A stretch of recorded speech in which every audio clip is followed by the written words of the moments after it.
Hello, everyone. I am so sorry. For the last 10 minutes, I've been talking and I didn't even hit the go live. But, anyways, so it is sales time at Walmart. They have a lot of new things. They got plastic food jars. They got 4-in-1 portable cooking grill. They got another portable camping grill that's just wood based. They got a flexible arc lighter. Hey David, how you doing, brother? These arc lighters are amazing and rechargeable for $9. $9 for good flexible rechargeable arc lighter is great. And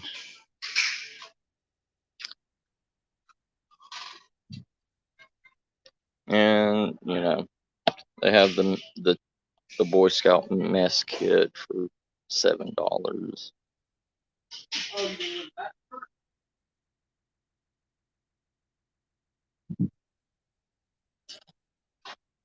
They have an adventure kit, pre-made food.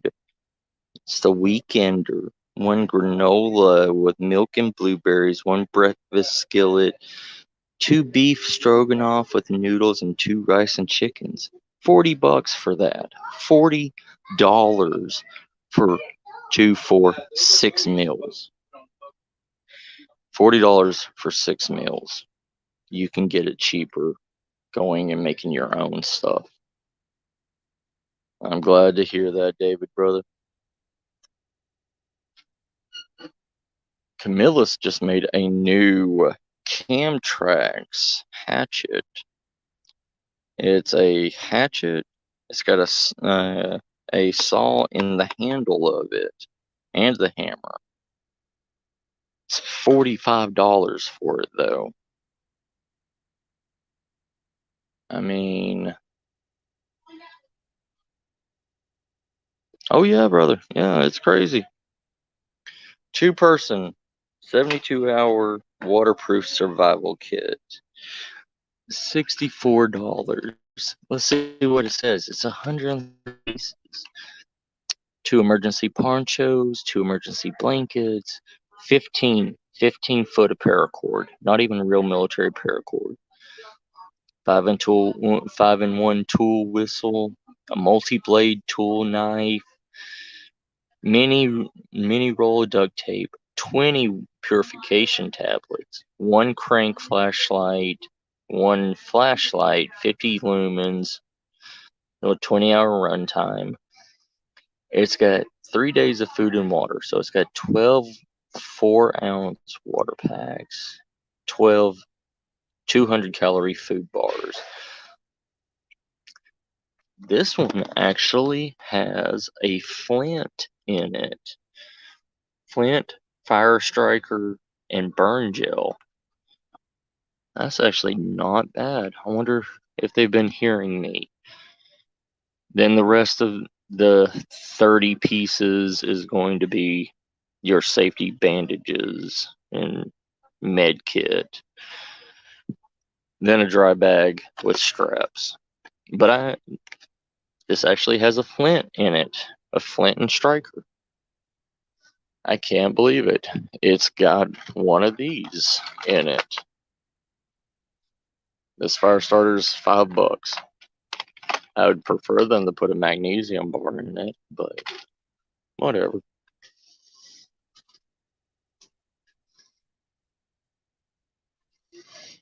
But like I said, American Red Cross created their own life straws now. And it's a water straw that filters up to 1,000 gallons. The life straw only filters up to 100 gallons. For the same price, this one's better.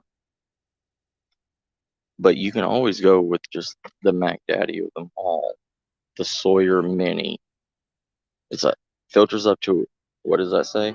100,000 gallons. One of these does.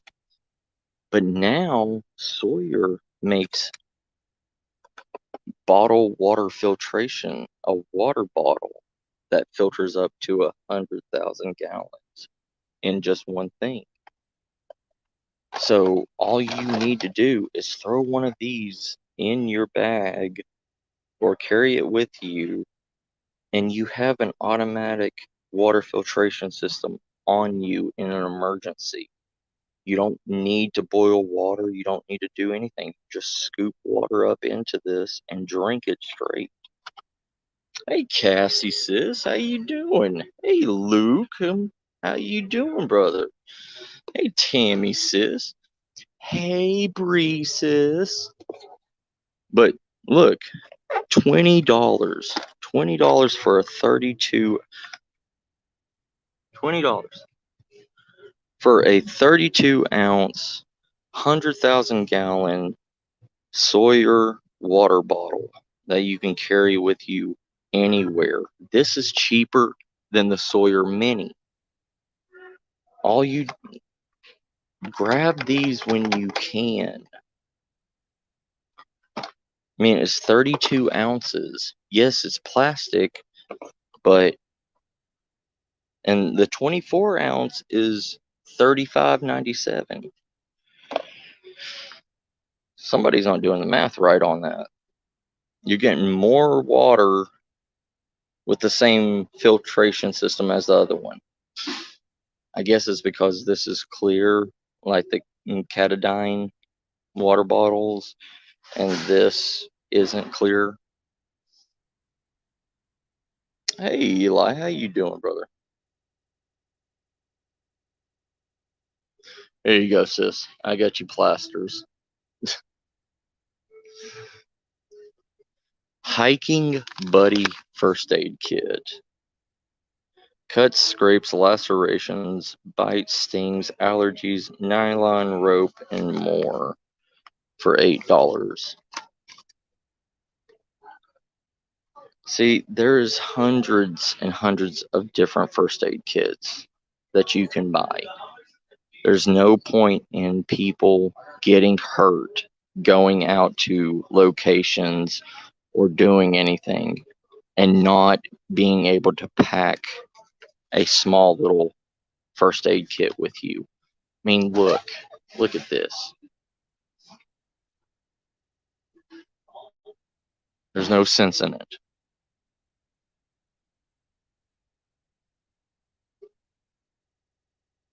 But for all you people out there that want something nice, here's a nice Outdoor Products 1.5 liter haversack. It's a haversack. Basic magnetic lock, shoulder strap haversack. 1022. It's just a dump bag. That's all it is. And even they're bringing back fanny packs. And this is actually really nice. It's got padding on the inside, on the outside of it, around your waist. $5 for this, and you could stick in multiple survival items in this, and just put it on your waist. Or if you want to go full out, 2 water bottles, a carry case in the middle, full kidney pack, and two mesh pockets on the sides for $21. Janet, how you doing, sis? Oh yeah. What is up? Oh yeah, I'm getting a new chainsaw. My other one ain't. Up for everybody. Flask, full stainless steel flask, $8. Single walled single walled flask. It will never. You can throw that thing in a fire, boil water in it. But I was going to say, look at the wonderful, wonderful stuff they have now in camping. They have a single person backpack tent. Side opening. It's exact replica as the Three Trails Three Trails multi weather mountaineer tent. It's just a side sleeper. All you do is just lay straight down. You have full coverage, everything on it. It's like $40 for that.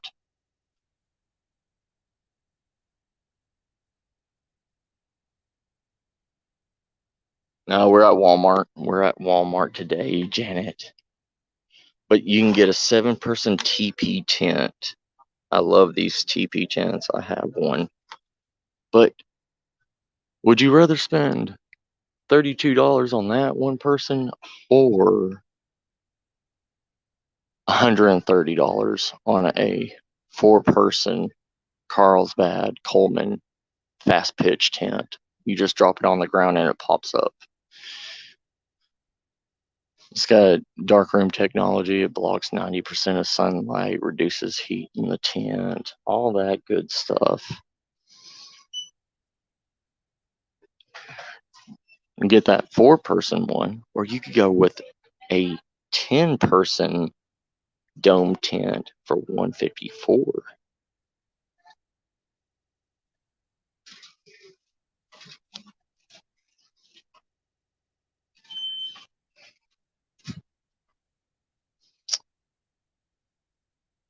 Yeah, this is just going to be a quick live stream and everything for everybody. Oh, Climate Static V's. These are self-inflating mats. These things are awesome. $50 for them. Not bad.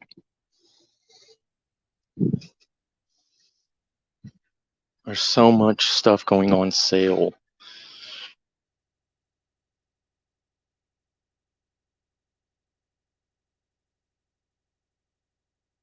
Oh yeah, prices always matter. Yeah, like this. You can get a 3-person dome tent for yourself that is lighter than anything else for $29. $29 for a 3-person dome tent.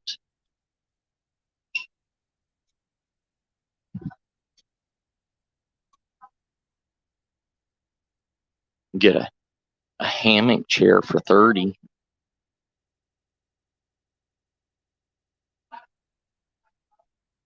Deer corn, because it's getting to be hunting season now.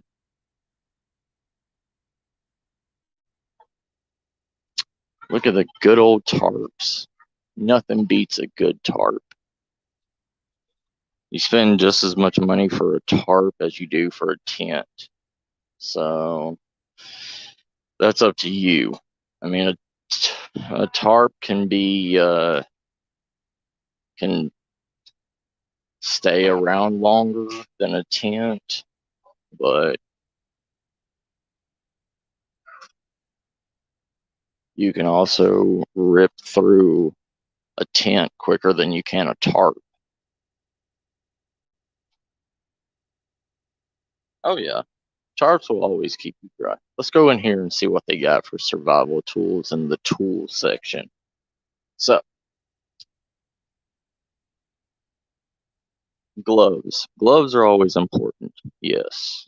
Yeah, they keep your hands safe. They keep you from getting blisters. They keep you from a lot of things. $17 for a 2-in-1. You get a multi-tool and one of the razor knives with it for $17. It's not a bad little combo.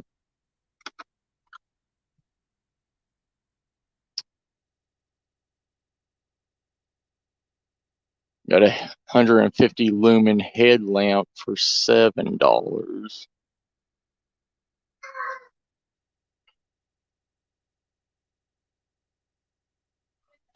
See what they got. Let's see what they got for any urban survival. Any urban survival, because it's not always wilderness survival. Get one of these. Get a thin pry bar. Thin pry bars can get you into any situation that you want. 15-inch pry bar, they can get you into any building, bust any window, and even can be used as a weapon.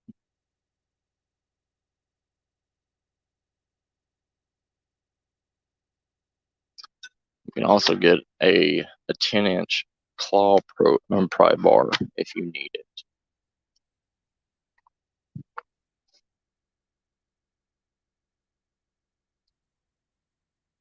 And in any situation, if you don't want to carry a huge, if you don't want a hacksaw or bow saw or anything, you can always get one of these, a mini hacksaw. Will it last forever? No, because it's plastic. But will it help you in any kind of situation if you're going lightweight? Yes, it will. And it takes up less space.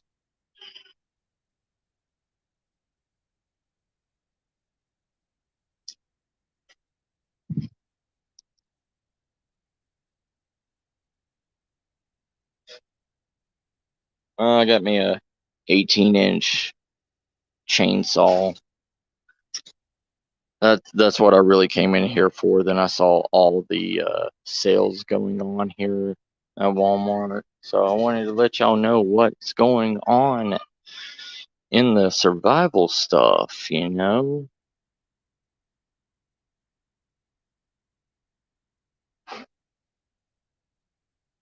Right, Jamie. Right, Luke. Right.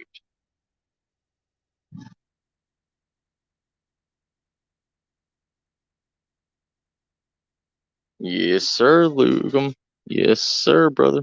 There's so many things that you can use because survival, prepping, all that stuff, it's not just looking cool, how to set a fire, how to do this stuff. It's other things like the tools that you need to rebuild after the fall. There is hundreds and hundreds of different things you need for every event. It's a lot of things can be used in a pinch. Like if it's shtf, you need fire starter, but this whole entire store has been gone. But there's one can of this Houdini, uh, this one can of Houdini, lock lube. Penetrates, cleans, lubricates, protects. Right here is a flame starter. You don't need to go and buy expensive flame starters or anything. That's a spray. You douse whatever piece of wood or whatever you have with it and light it on fire, and you have instant fire. There's hundreds and hundreds of things that everyday use can be used for survival or, you know, survival or homesteading or whatever.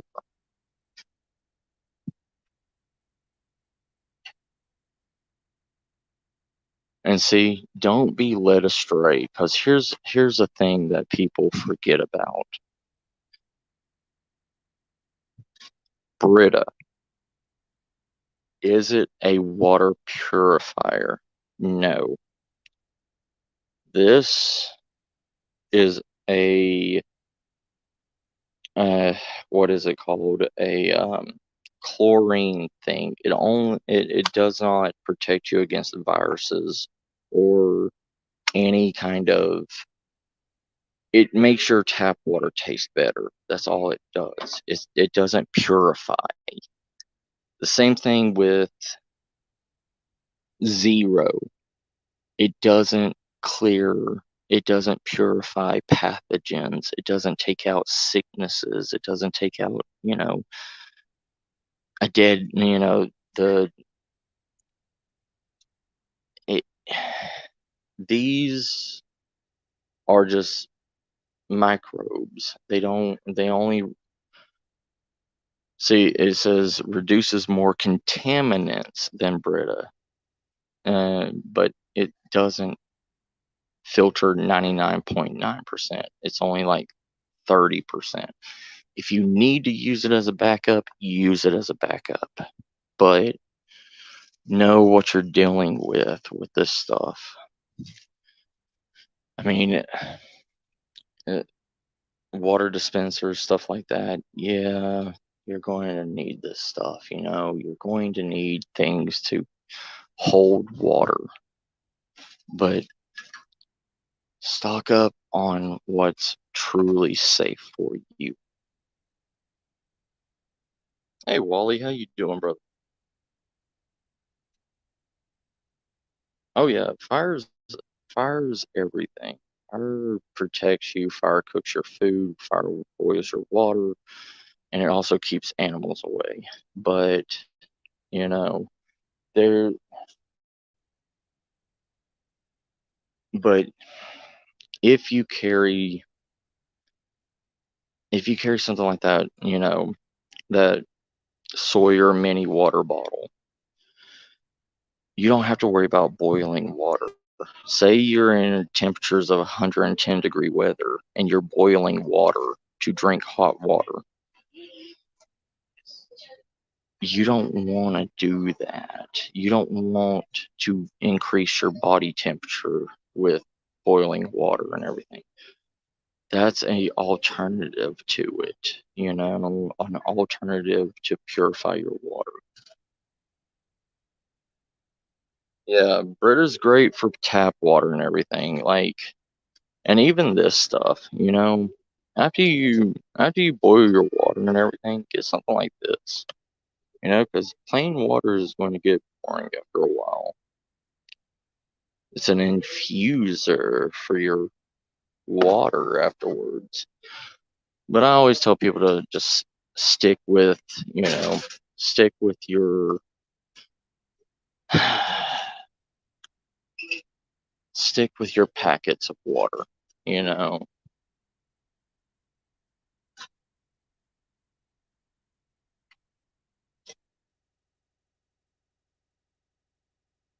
Stick with your flavor packets. Pour that into your water. You'll never get bland or get tired of it. How you doing, Wally, brother? It's like this cold weather weighted sleeping blanket. You don't have to zip up anymore. They make weighted sleeping blankets now.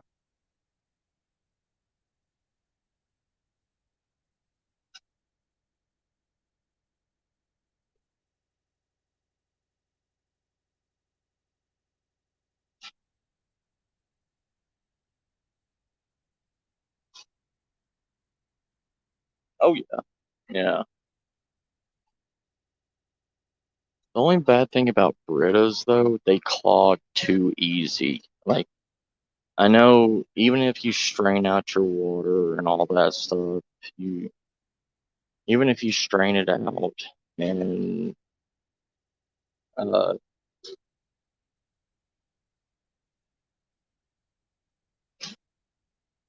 even if if you strain it out,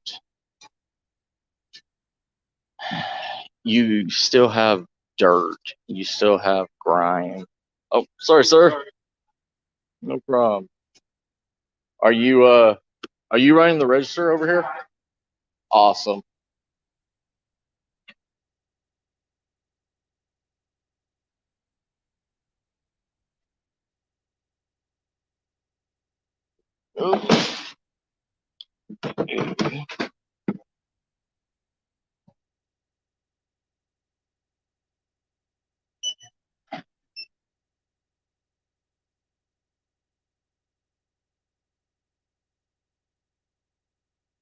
Is John tonight?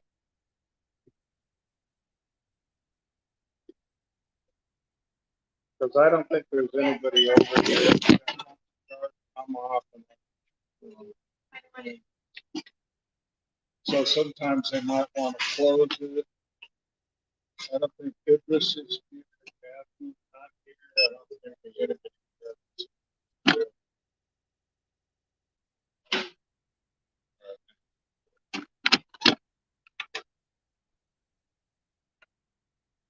Okay, what are you doing? Your card? Yeah, I'll dab it. Okay.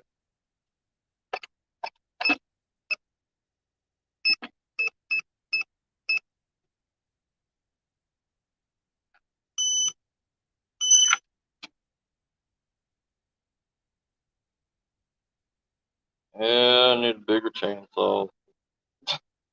Well, that's not a bad price. No, it ain't. Cheaper than other places. Cheaper than other places, I'll tell you that. Thank you, sir. You have a good one now. All right, you too. Thank you.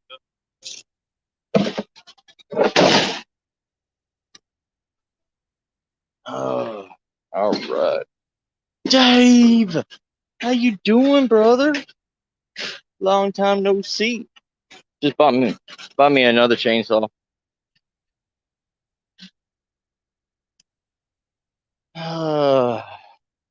Going back to making my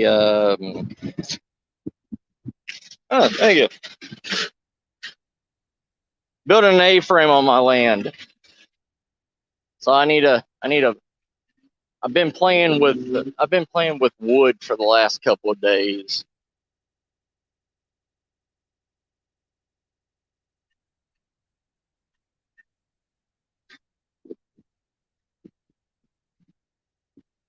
Ah, there it is. All right. So, how have you been? How'd you been, Dave?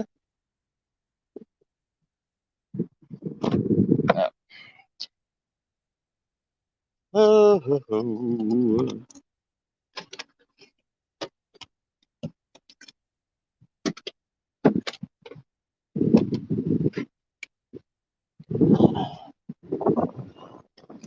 Don't judge my car when you see it.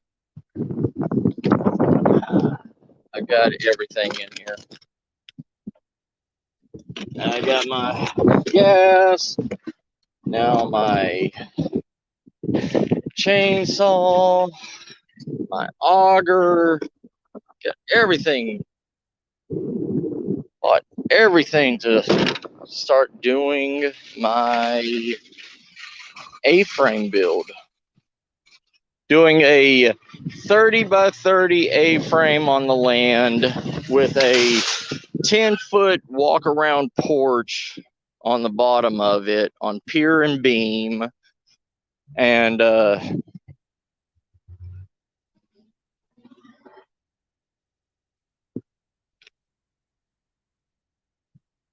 no, it's my banjo. It's my banjo. Let me flip y'all around. Camera. Front. Done. Hello, hello, hello. All you beautiful, beautiful, beautiful rum monkeys.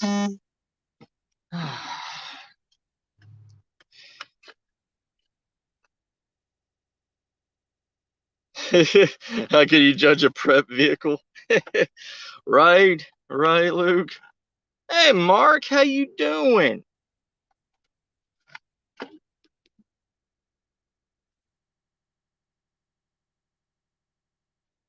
Oh.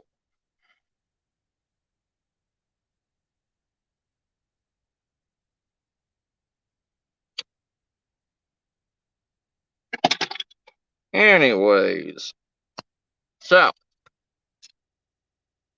I know there's a lot of people here that don't have. I know there's a lot of people.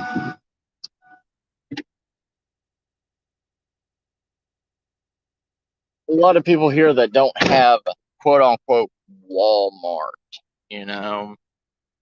And I'm sorry about all my brothers and sisters across the pond, you know. But I do know a lot of things about Poundland. I know a lot about Poundland and their camping supplies. Yes, sir, Wally. Yeah, my lucky strikes. Yeah, but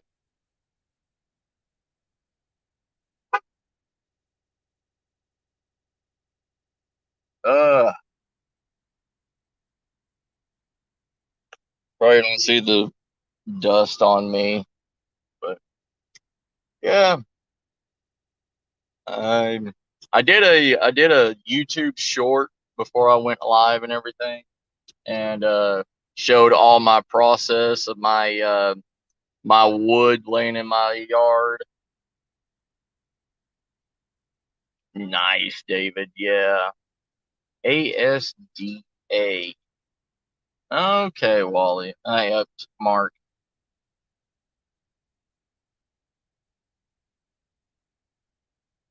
So ASDA is your version. Yeah, you told me that before, Mark. So is Dave. Y'all told me that before. Crazy, crazy little alphabet letters. You know, I sound like I'm kicking a dead horse all the time because I just do survival. I do survival. That is my love. That is my gift, you know. Oh yeah, Luke. Yeah. All these people are my family, you know. All of them are my brothers and sisters. Ain't nobody bad here. And when I say you're my brothers and sisters, I mean it. But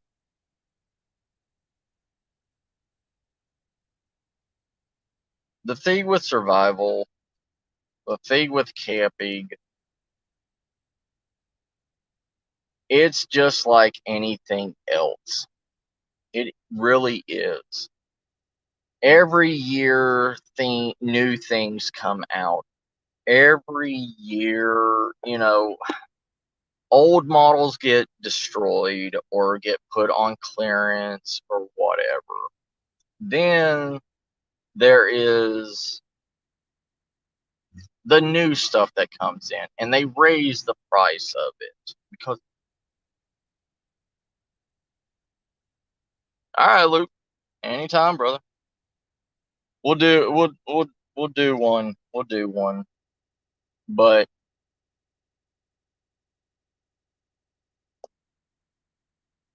is survival and all, camping and all this is now a fad. It's not a way of life. And to tell you the truth, it's not. It hasn't been a way of life for the last at least 15 years. All right.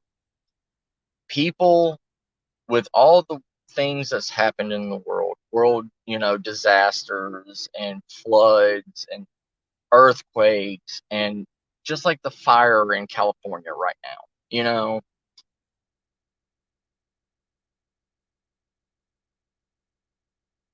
Oh yeah, the Inuits, yeah. The thing with the Inuit way of life is completely different than anything else, you know. GG, what's up, brother? How you doing? But everything's a fad now. Everything is a fad. There's people living in, you know, van life. There's people living in campers. There's people. It's it's a fad. It Even homesteading now. Homesteading is a fad. They have TV shows about homesteading. Like, the reason why this stuff is a fad is because none of these people have ever had to be in a survival situation. None of these people have ever had to stress. None of these people ever had to worry about if they're going to make it tomorrow, if they're going to wake up, if they're going to eat.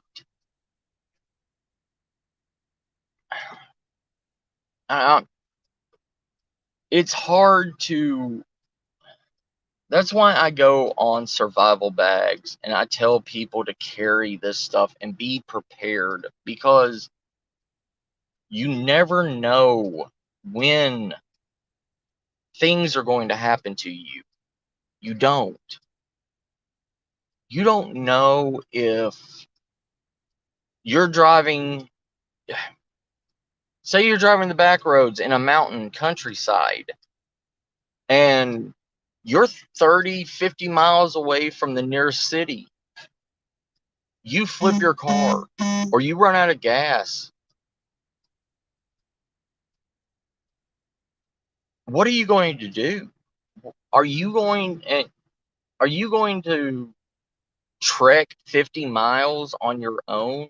Because 90% of the people, like 90% of humans, have 5 to 6 medical conditions on them that hurt them. Nobody is 100%. Nobody is. And you thinking that you're going to trek 50 miles in your tie up, business shoes and be able to make it through the wilderness or whatever in your suit and tie. The hell you are, you know? Your clothes are going to be ripped up. Your clothes are going to fall apart. Your shoes are probably not even going to make that trek on a mountain back road.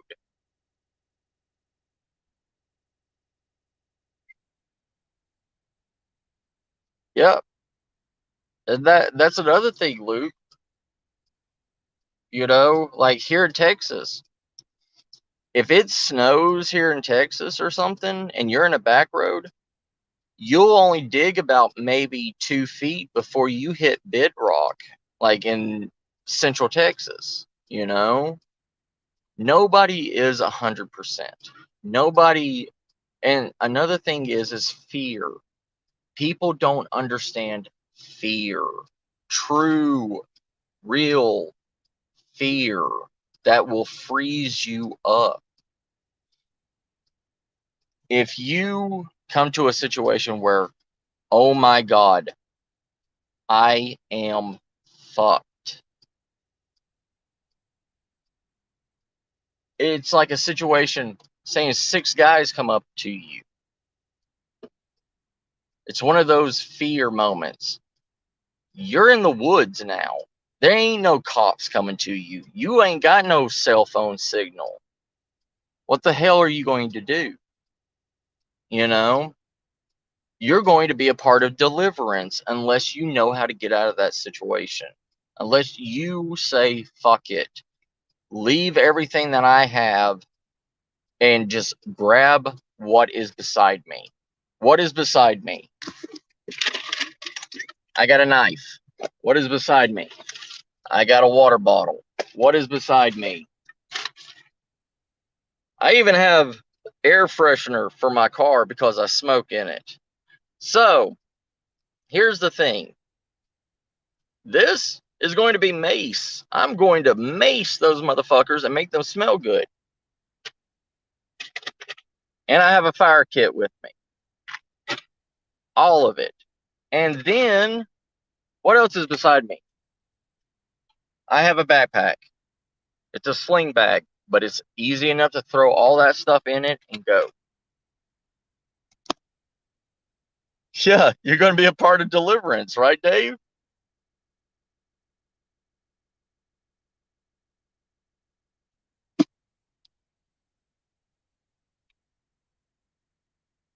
Right, GG. It's people, even preppers. Here's the thing, okay?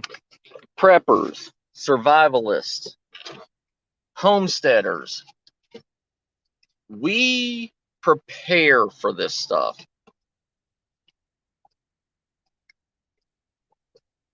But only a small handful actually have experience. in this field. We are all literally running simulations. You know, the whole Matrix bullshit and all that stuff. Yeah, we are, the majority of preppers and stuff is running survival simulations. Because none of them, and if you look at it, most of these preppers and survivalists are living in a, you know, 200 to 300,000, $200,000 to $300,000 house. You know, half of them, a majority of these survival and preppers and all this stuff are, and I'm not making fun of people. I'm not making fun of weight. I'm not making fun of anything else. But half of them, it goes by me too. Half of them are overweight. Half of them smoke between 5 to 6 cigarettes every hour. None of these preppers or anything like on YouTube or whatever are 100%. They have health problems. They have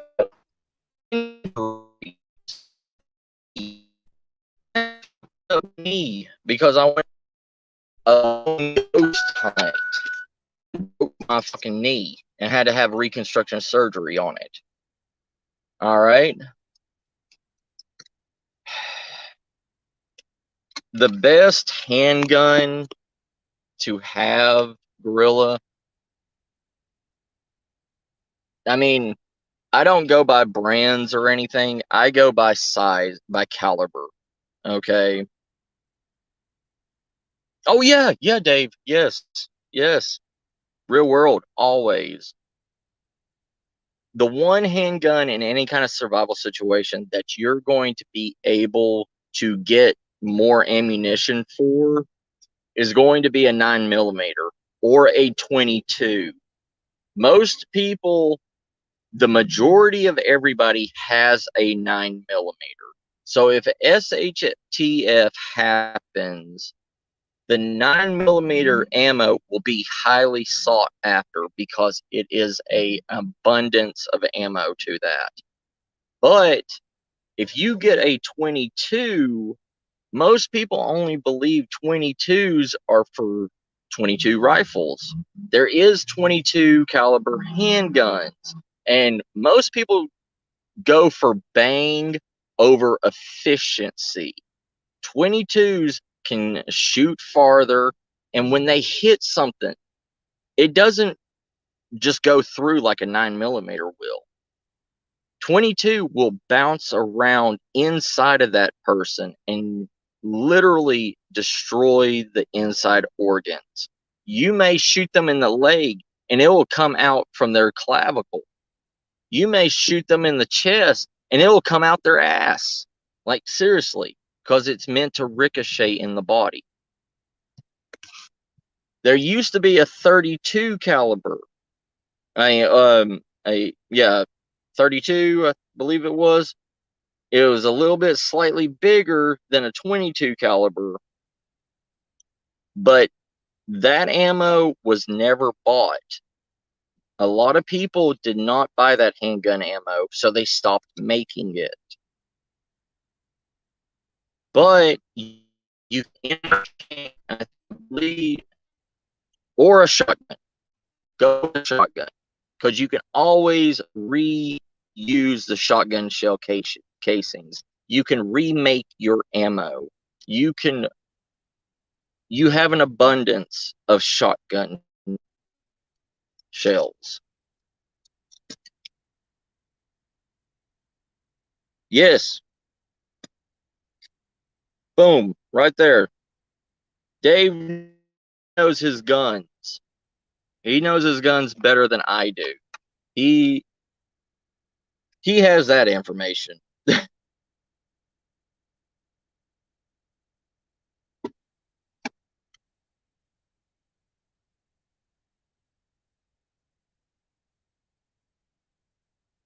Yeah.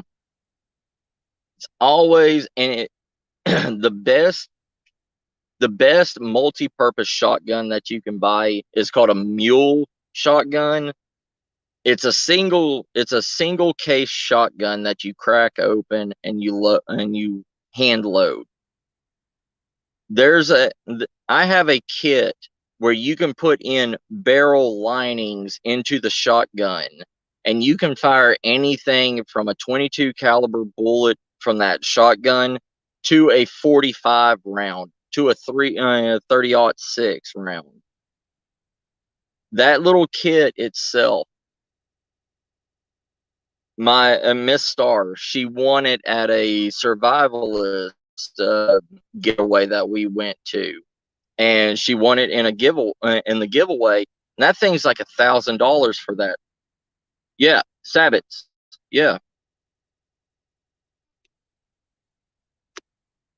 it's only for the the single shell.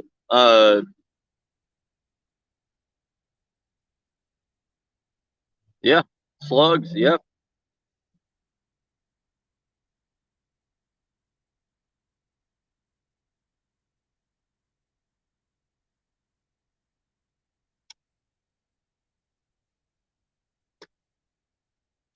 I will, CR. How you doing, brother? Give me a second. I gotta go get her a drink and everything. But there is so much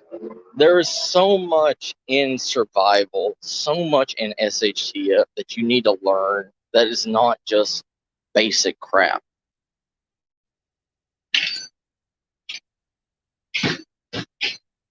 There's so much.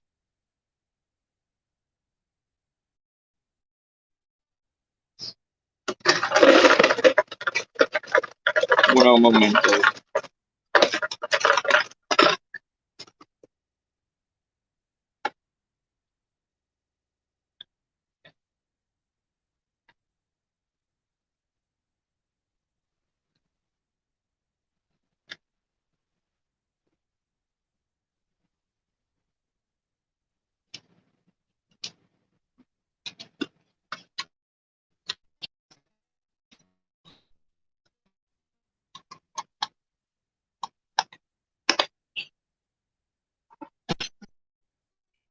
What's up? Going on? Raggedy as hell. I've been cutting wood all day, man. Wood all day. I figured that's what that was. Yep. I need a pack of the Marlboro Special Select Red 1.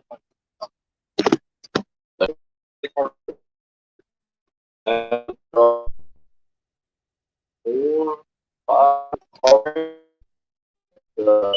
500? No, 4 or 5 trees so far. Oh, yeah. On your land? Putting it on your channel? Yeah. You gotta just give me the name of it. It is Second Star Survival. Second Star? Yeah, Second Star Survival. What the? Why keep doing that? It just says canceled. It's not denied. Huh. Let's try one more time. Okay. But yeah. I'm actually live right now. Oh, really? Yeah, say hi to everybody. Yeah. How many people are watching? I have 7 people in chat right now. Nice. So you're not streaming to no one right now? Yeah. They come in and they go and they get bored because I just talk about survival and bullshit. Yeah, that's what. Oh, I don't need that, bro. Wait, one more time. Second Star. No, Second Star Survival. Okay. Right. It's a purple-headed wolf with that's howling with leaves underneath. I'll give you stuff. Cool, bro. Thanks.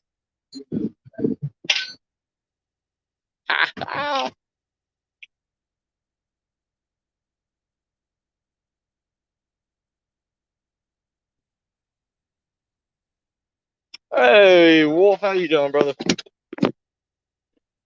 I got me a subs.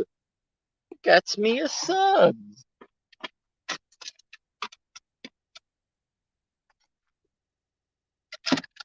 He's a good kid. He's a good guy. He's going to college and everything. Forgot what he's doing. But That just shows you I'm always here. Uh-oh, what did I do? Uh-oh, what did I do?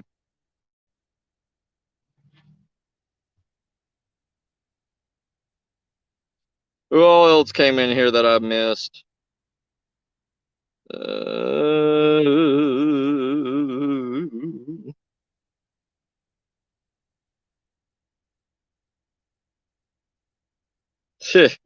CR. You crazy, CR. You's crazy. Anyways. So, what was I on about? Oh, yeah. 99. No, let me be more reasonable. Okay.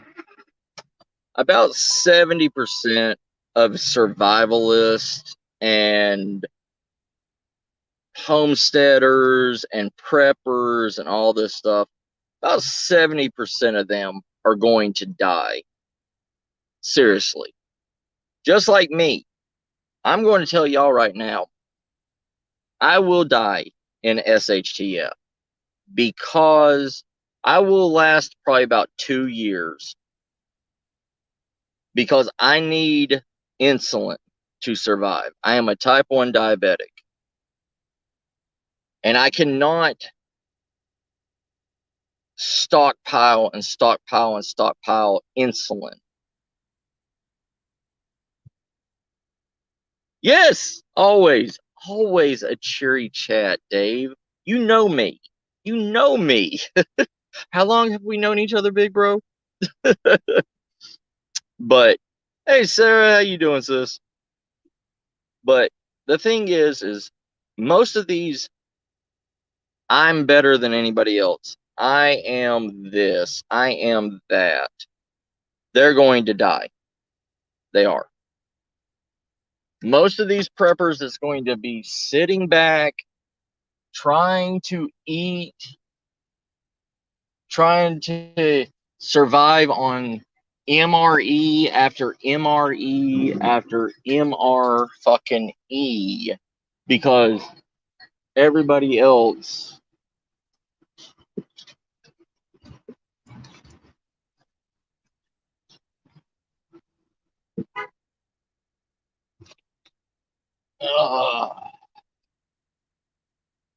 the petrol truck is here and blocked my way.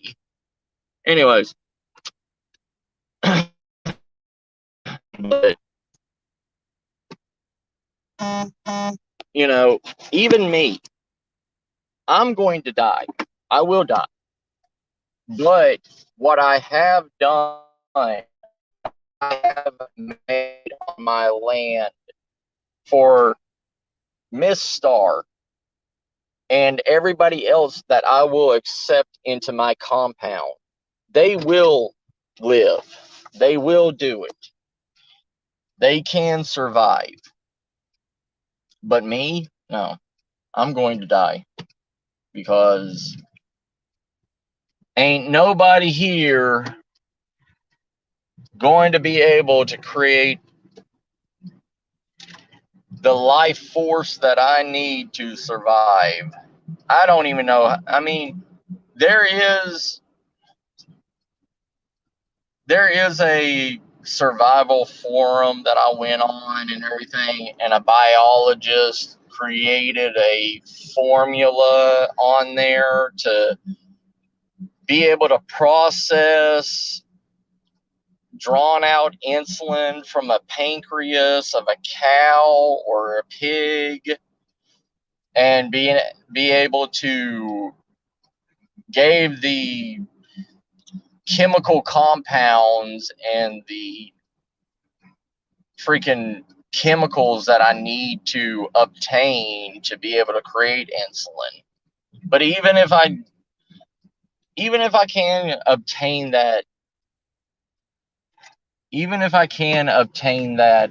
those chemicals and everything, if I do one step wrong and I give myself that insulin, it's poison and I'm dead.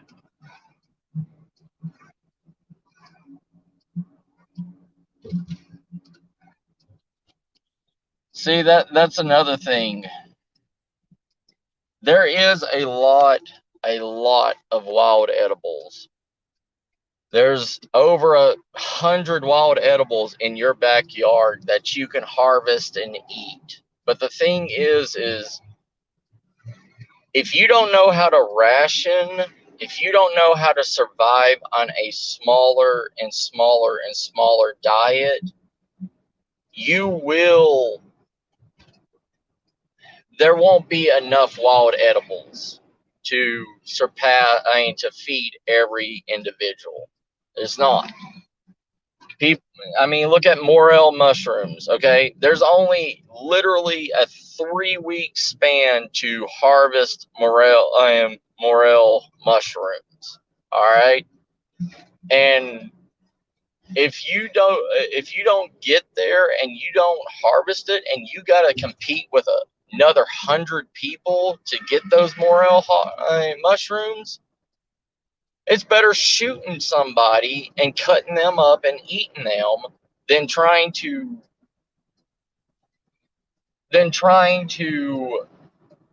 reason with other humans that don't know how to share, that don't know how to ration.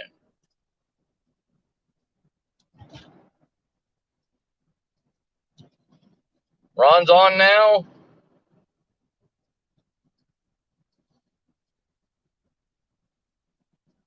Mushrooms have a very slight protein count, but they're more fiber. They're more other things. It's hey Oz, how you doing, brother? Mushrooms is kind of like how rice is. It's a gap filler.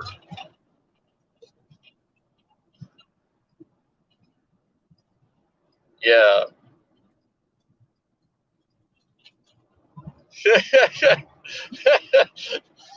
Yes, Dave. Yes. This early on, and we're already at cannibalism. Yes. I'm sorry, Dave, but you know, there is more human beings in this world than there is deer. So, it's one of those things, unless you can harvest, unless you can breed and farm, uh, unless you can breed and farm max producing animals like rabbits and chickens and, rodents, you know, don't be thinking you're going to fill your freezer with good, fresh, red meat, because it's not going to happen. Cut out the pork, cut out the beef, even the venison. Because here's the thing, you're going to have to fight against all those people that already have these major animal food groups to get any of that stuff. And to keep those animals alive, is not going to happen.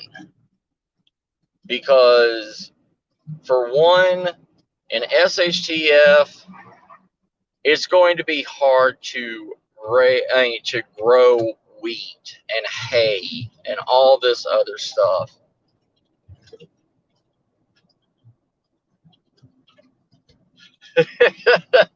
Thank you, Dave. Thank you. I was trying to do it in a nicer way, sir. I was trying to do it in a nicer way.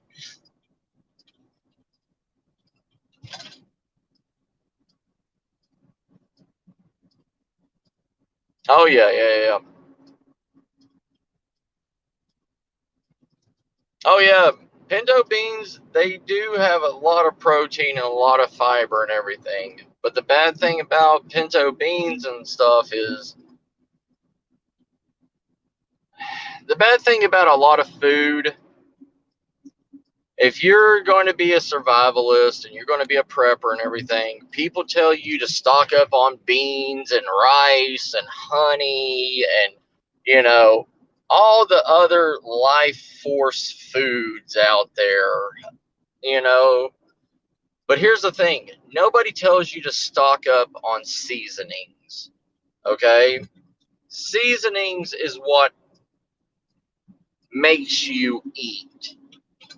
If you sit there with your same plate of pinto beans and rice and you think you're going to survive, try eating pinto beans every day without seasonings in it for a week. Seriously, try eating rice and pinto beans only, just only pinto beans and rice with no seasonings in it for a week straight, and see how your body will reject it, how you will not want to eat it. Why do you think people in the military get tired of eating the same MREs all the time? They're all the time switching their MREs because you can only sustain the same flavor for so long before your body and your taste buds start to reject it.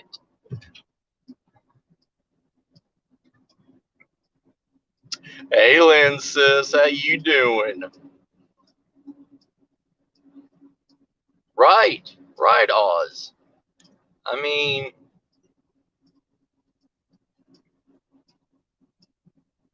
right, Dave, right.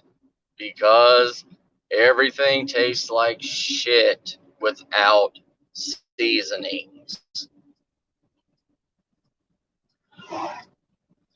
You can make anything taste better with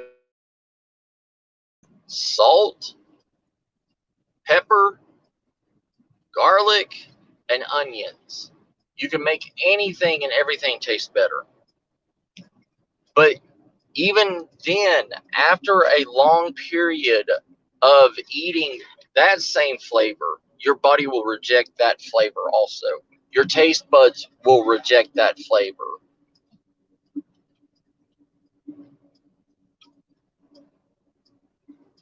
But that's one of the things, Luke.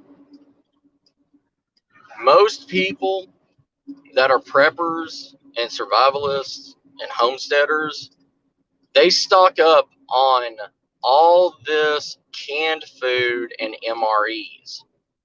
And then they stock up on just beans and rice. But none of them think about spices. None of them think about spices. None of them, they think they're just going to eat pinto beans and rice. Have you ever had pinto beans, unflavored pinto beans, boiling in water? Have you ever had that? Has anybody ever ate that? Unflavored pinto beans in boiled water.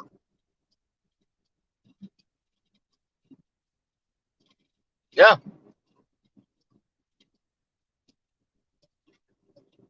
And you all see how, because when you go to a 5-star restaurant,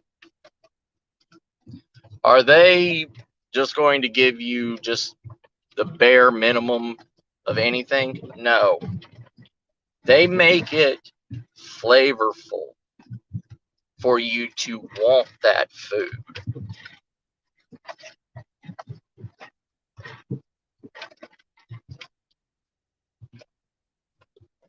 And here's the thing, nobody in these survival communities or anything even think about yeast. They don't think about making bread. They don't think about anything that is truly accessible and needed for real survival. Everybody else is all thinking about, oh, let's do this outside of the box. Let's do this. Let's figure this way out. No, because Because here's the thing, food and water. That is, if you've ever been starving, if you've ever been starving, if you've ever went 2 days without food, you know you're not going to be able to do minute tasks. You're not going to be able to go out and fall, drop 6 trees. You're not even going to have the willpower to get up and, you know, get up to even go to your garden to take care of it if you're starving. Like literally starving.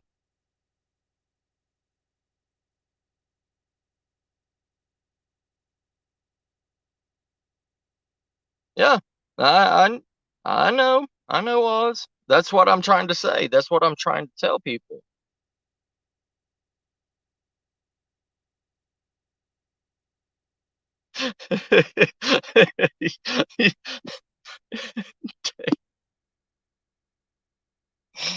You lay awake at night thinking about spice. You lay awake at night thinking about what curry you're going to have, Dave.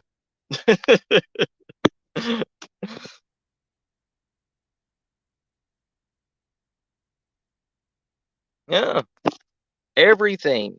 People don't understand. The majority of preppers out there believe that they're a-okay,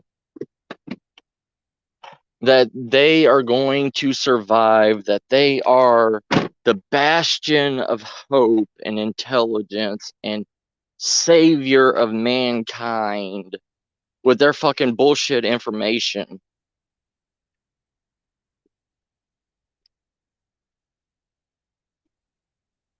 I'm trying to be real. I'm telling y'all the truth, you know? Because here's the thing. If you cook a fish on a fire and everything,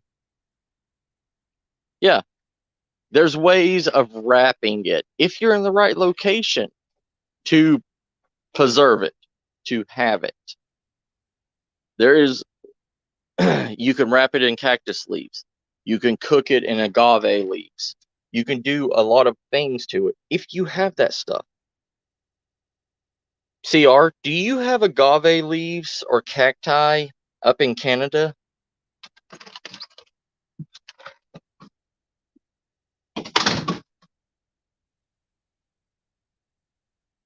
Uno momento.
Give me a second, y'all.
All right, you beautiful rum monkeys, I'm back. Sorry, I was taking care of Miss Star. Anyways, she's feeling sick, so I didn't want y'all having to hear her cough and all that stuff.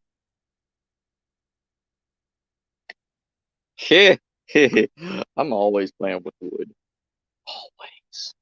Always preparing my wood. Oh, you want to go see what I've done so far? Yes, rum monkeys.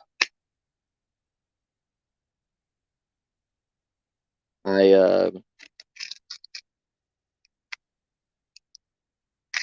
but here's the thing, okay? You know, I got a lot of my survivalist people here. Well, I got some of my survivalist people here.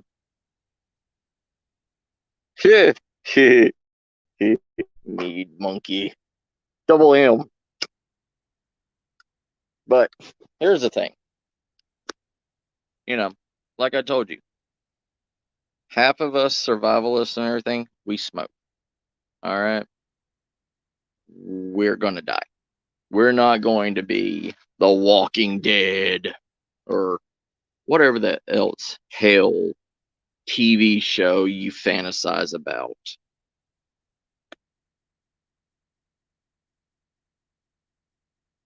Oh, I helped her. I, I bought her an unsweet tea. I had to fill it up in her little Yeti cup.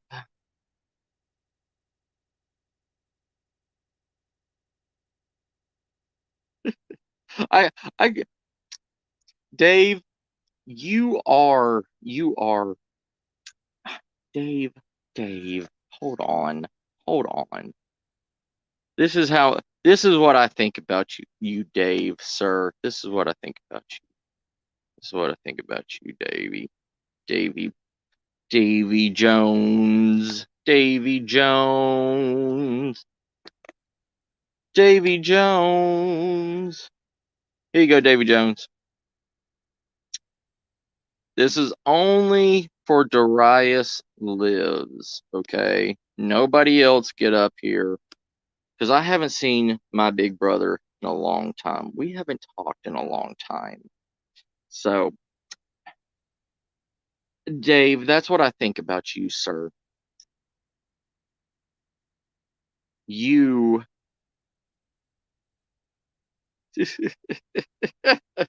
Yes, yes. All right, no problem, big bro.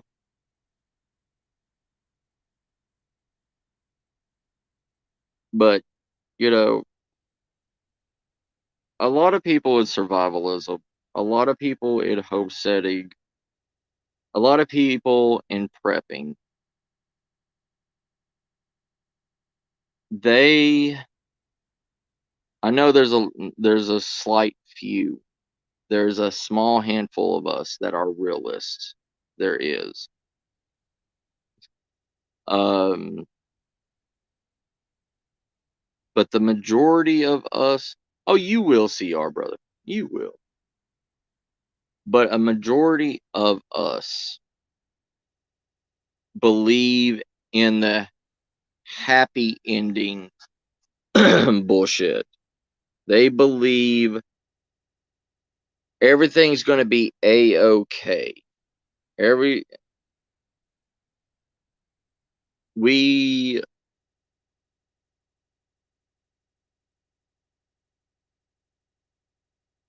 There is no perfect survival simulation. There is no perfect prepping simulation. There is no perfect homesteading simulation.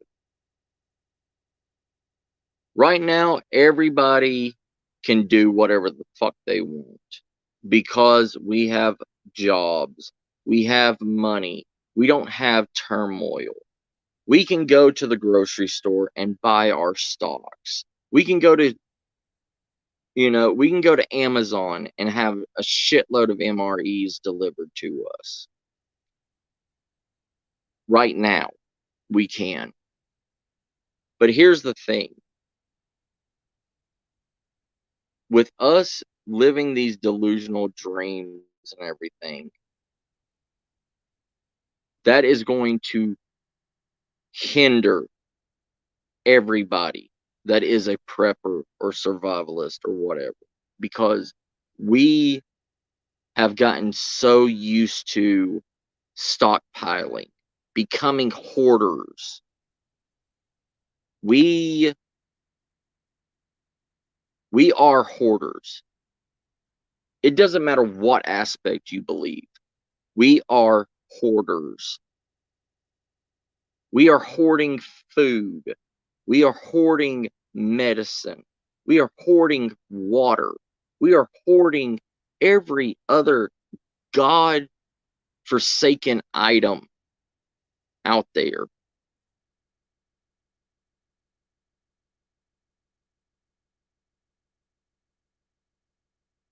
Right. But that's the thing. That's the thing. We know this. But if you go to any other preppers or anything out there, they believe they are in a perfect paradise when it happens.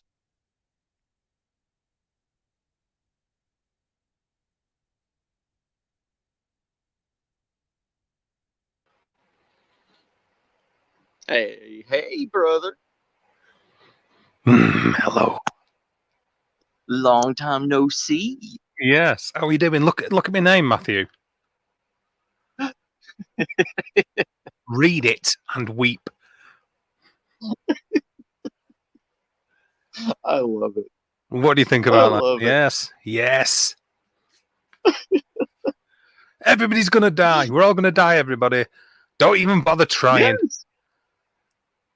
Throw away your waterproof matches. Yeah. How you doing, Matt? How you doing?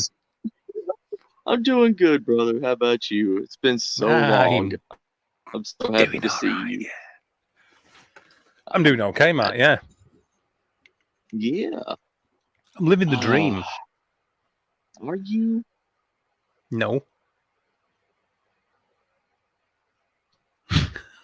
Well, you better suck up. You better suck up the last last little slivers of perfection, and because shit. Yeah. I've given up with perfection now, Matt. I can barely get past a mirror. Every time I walk past a mirror, I'm there for half an hour. I think, yeah, there's perfection right there, baby. There's perfection right there. Until you get out of the studio and you come back, you're like, fuck. I've actually been wearing my mask that I'm wearing in my avatar here, and the robe and my mace. That's a mace, everybody. For anybody who's interested, that little skull. It was actually it was a relative of mine, and I put his head in a pot and shrunk it and stuck it on a stick. We do that over here in the UK. No. I don't know how many of you people knew that, but I've been wandering around dressed like that just to freak people out who don't know me. Like, who's this weird guy with big purple eyes? Who's this freak? And my answer is, I'm the extreme survival master. Do you know where? Do you know where I learned how to survive, Matthew? I'm going to be honest now. This is the truth, and this is going to inform more people in the chat than you've been doing for the last hour and 20 minutes, right? Was it from a Welsh catfish? Maybe. Because those fuckers can survive anything. It was actually the only survival master worth paying attention to. Bear Grylls, of course. Oh my! Propane grills. Oh, I love him. Yeah, you've always been a fan of that guy. I have. Yeah. Seriously, how are you doing, Matt? All right. I've been I'm dropping trees and everything, and making an A-frame house, and getting all that taken care of because I'm tired. Well, obviously, sorry, I was going to say I appreciate the link and everything, but usually when I come up here, I completely derail your stream. So, I'm more than happy to jump down so you can carry on with what you were doing because people were getting involved and now I'm up here boring everybody. No, you ain't. I always ruin your streams. No, you don't ever, never. I will bring you up here no matter where I am. I could be in the incestual taint between Bear Grylls and what's that other fucker's name? Survival Man. Ray Mears. Les Stroud. Les Stroud. I could literally have one leg tied to each one of their thongs, and they could be running in both opposite directions, and I'd still pull you up here. Well, right. I sort of miss your analogies like a cat with no nick misses licking its own ass. Yes.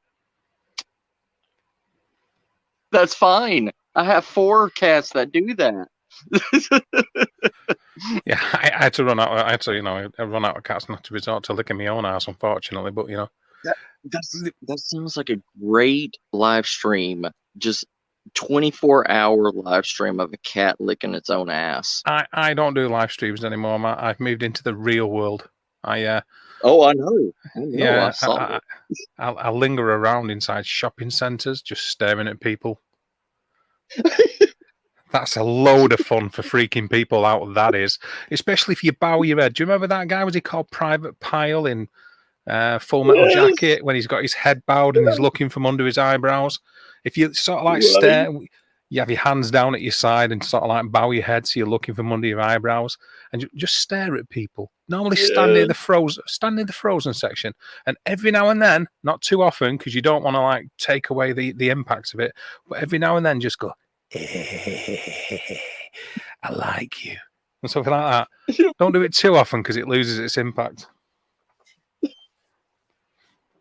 If you don't know, this is the fucker right here that scared the London police back in the 90s when he wore an alien suit and climbed up onto a street lamp, and the police didn't know what to fucking do. I have completely turned my back on everything now. I don't believe in anything whatsoever. I don't seriously. Don't laugh, Matthew, please. I'm being serious. You laugh too much. Seriously. Sasquatch, shove it up your ass. UFOs, humbug. Ghosts, nah, that's just a mispronunciation of them things that sound a bit like sheep when they're making a noise. I've turned my back on every single thing. I only believe in things now if I see them on YouTube. On YouTube? YouTube is where it's at, Matt. Absolutely. Just YouTube? I really wish that were MySpace still existed because that was great. MySpace. I've had a MySpace survival group. You seriously? Well, it says a lot that you're the only one left. I know, right? I still have it up and running. No, No, Does but anybody I else did. miss I MySpace? had a MySpace survivalist group. They could come in and they could chat and talk about anything and leave comments. I was like, I've got to say this had like 20 people. with the way that your hair is flopped over your bandana at the minute, you sort of Yes, look like you could be the male love interest for Belinda Carlisle in a 1980s music video on MTV.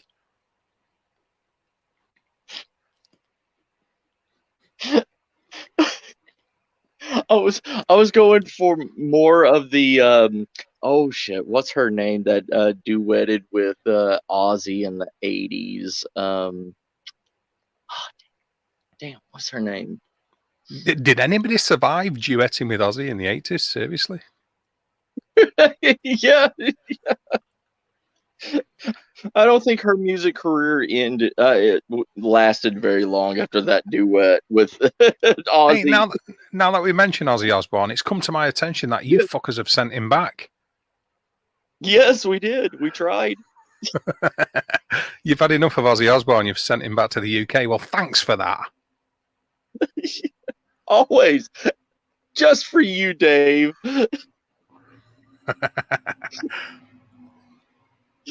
We're like, get the hell out of here, you mumbling pile of, spotted dick. Spotted dick. Yeah, spotted dick. Spotted dick.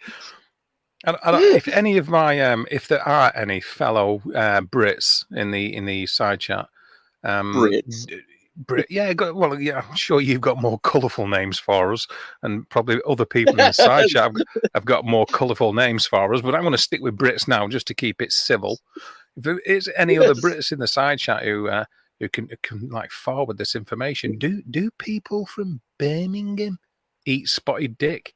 Does Ozzy Osbourne like spotted dick? Does he like his dick? He had spotted dick on his TV show.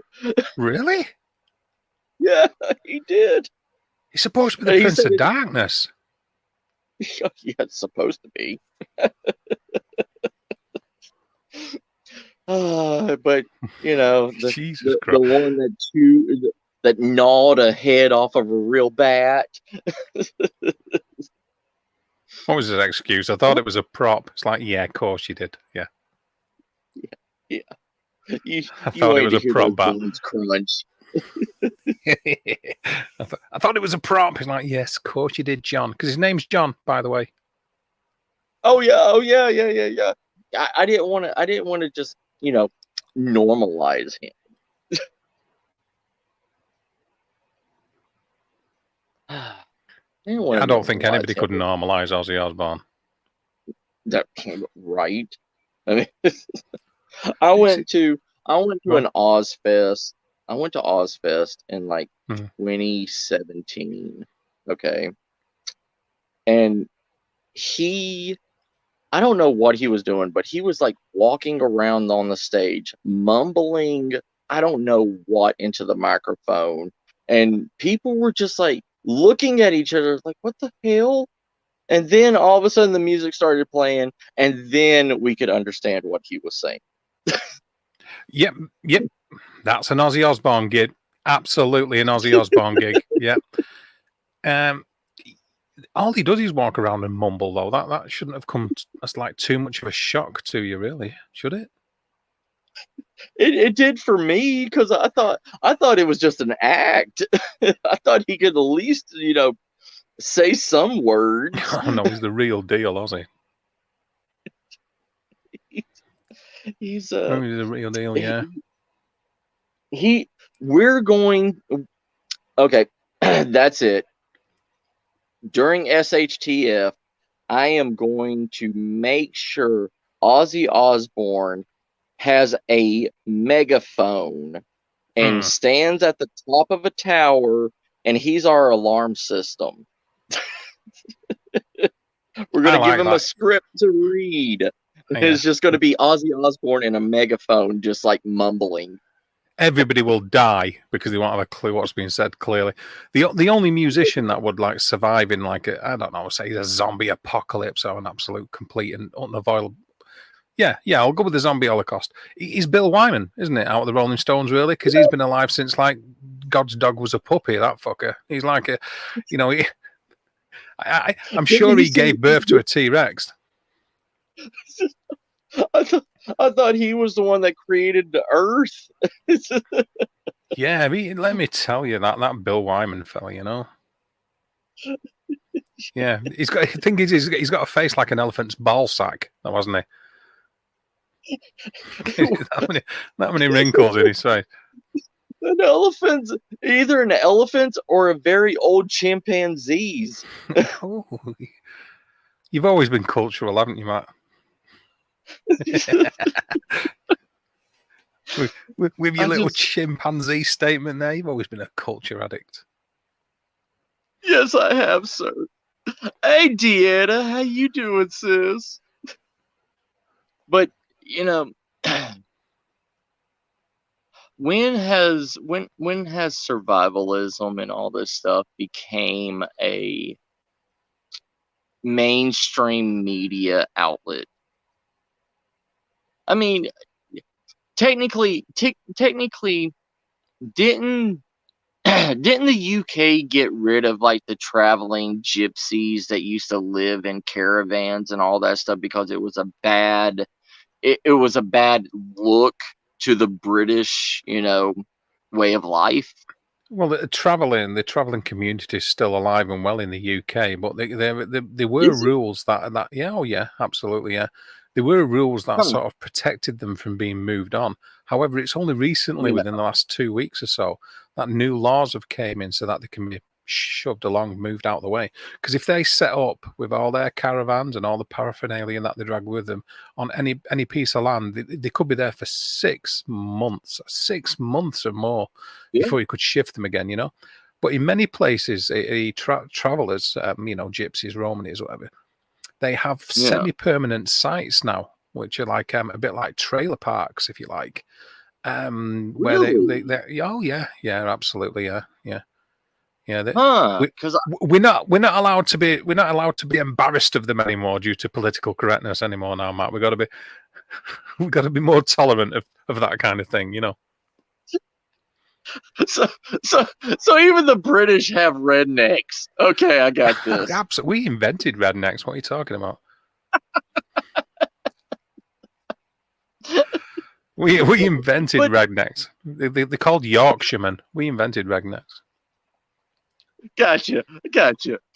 But it was just one of those things. Like I remember it was like what, 10, 15 years ago, they were like shunning these people living in, pull behind campers and all this stuff and just setting up wherever the fuck they want. But now you look at, Travel Channel and all this stuff, camper vans and people that are literally living. There's a guy on YouTube that's in Canada that drives around in a 2004 Volkswagen Beetle, and he literally rednecked a truck camper into the back of the Volkswagen Beetle, and it's a pop-up, and his whole life is living in this thing and going from place to place. And I'm like, seriously? Like, that's okay now. But when I wanted to do it when I was 18 years old, hell no. If they saw some kind of jerry-rigged vehicle that,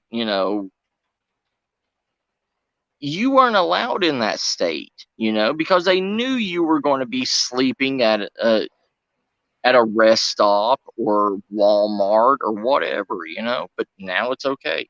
I don't understand. Yeah, the thing is over here, the trespass. Nobody's been successfully prosecuted for trespassing over 100 years. So it's outdated. So because of that, your traveling community, it was difficult to move them from land using any kind of trespass laws. But like I said, within the last couple of weeks, I'm pretty sure it's pretty sure it's been within the last 2 weeks or so. Don't quote me on that, though. That the laws have changed, and these people can now be kicked right up the arse and sent scuttling along their way. I'm not saying that I agree with it in one way or the other. You know, it's a negligent regard to my lifestyle, of course, because I'm not a traveller anymore. But you know, it's I think a lot's coming to change that kind of thing. But they were always sort of looked down upon. Going back to the statement you made earlier, you've made a good point. They were sort of looked down upon, frowned upon because of their lifestyle. Right. Obviously, people in the community didn't want them setting up their caravans and making up a campsite close by, because ostensibly there would be a higher rate of thefts and criminality in the area due to the travellers. Yep. And of course, they would leave a mess. Not all of them, and I'm not trying to say that all of them would, but it is known, you know. And it did make the area, all the local. It could even bring house prices down if they moved in certain areas, and so they were looked. They were frowned upon. Yeah, it has to be said. Yeah. That's what I was trying to say. You know, like, you know, there's certain people that believe that they can do whatever they want to when they want to, whatever. You know, like we have people like that are called road rats. Okay. And they buy a camper, they buy, you know, a RV, whatever, and all they do is just drive from state to state, and then they set up on the sides of roads or at rest stops and sell their hand goods. You know, like they'll make art out of reeds, or you know, they'll make crosses out of, you know, ferns or something like that, and sell them to people just so they can make their money to put in a gas tank, or get food and be on their way, you know. And they're the same kind of people, but with American laws and everything, it's like, oh no, you can't park up in a multi-million-dollar house community or something like that, or you have to park on the side of the road. But yeah, we have the same thing. You know, we just don't glorify them as quote unquote gypsies. We call them road rats. Because that's what they are. Well, you know, I know what you're saying. I mean, it's sort of like it's pigeonholing people with terminology, isn't it? Using that kind of thing. But yeah, you mean transients? They're transient people, aren't they? Anyway. Yeah. Pretty much. Yeah. Yeah. So I hadn't heard of that actually before, Matt. It's new to me, that. Oh yeah, brother. I look up the term on your. Oh, I'm vibrating.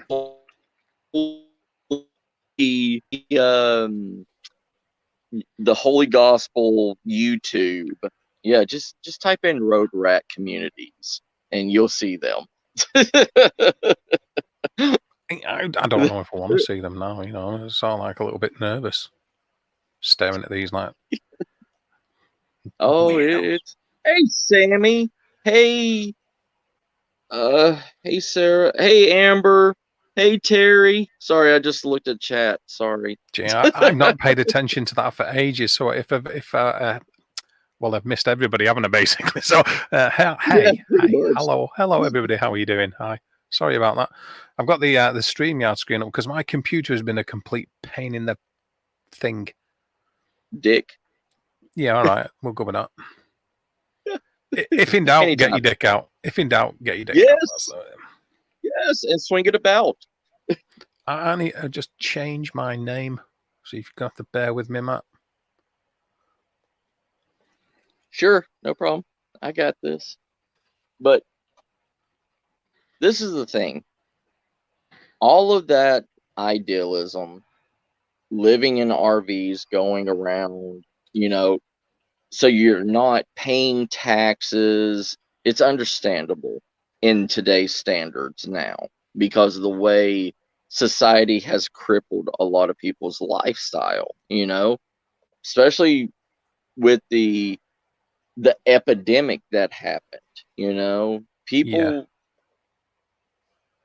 that whole, you stay away from me, I stay away from you concept has not only went into stores and all this stuff, but it literally took people out of apartment buildings because they finally realized paying $800-900 a month for an apartment plus utilities and everything. Hell, I could go and buy a used camper and a SUV or a truck and pull it behind for a shitload cheaper than living in an apartment with 500 other people and not trusting. And now it's okay. But these people had that ideal years before this happened, and they were looked down upon because of it. Mm-hmm. And I mean, and technically they do have the freedom that we don't have, like your house is where it's at. You have to, wherever you drive to, you got to come back to the same place, know the same area, know the same damn people, and see the same damn badger every day. Yeah. Thanks for that.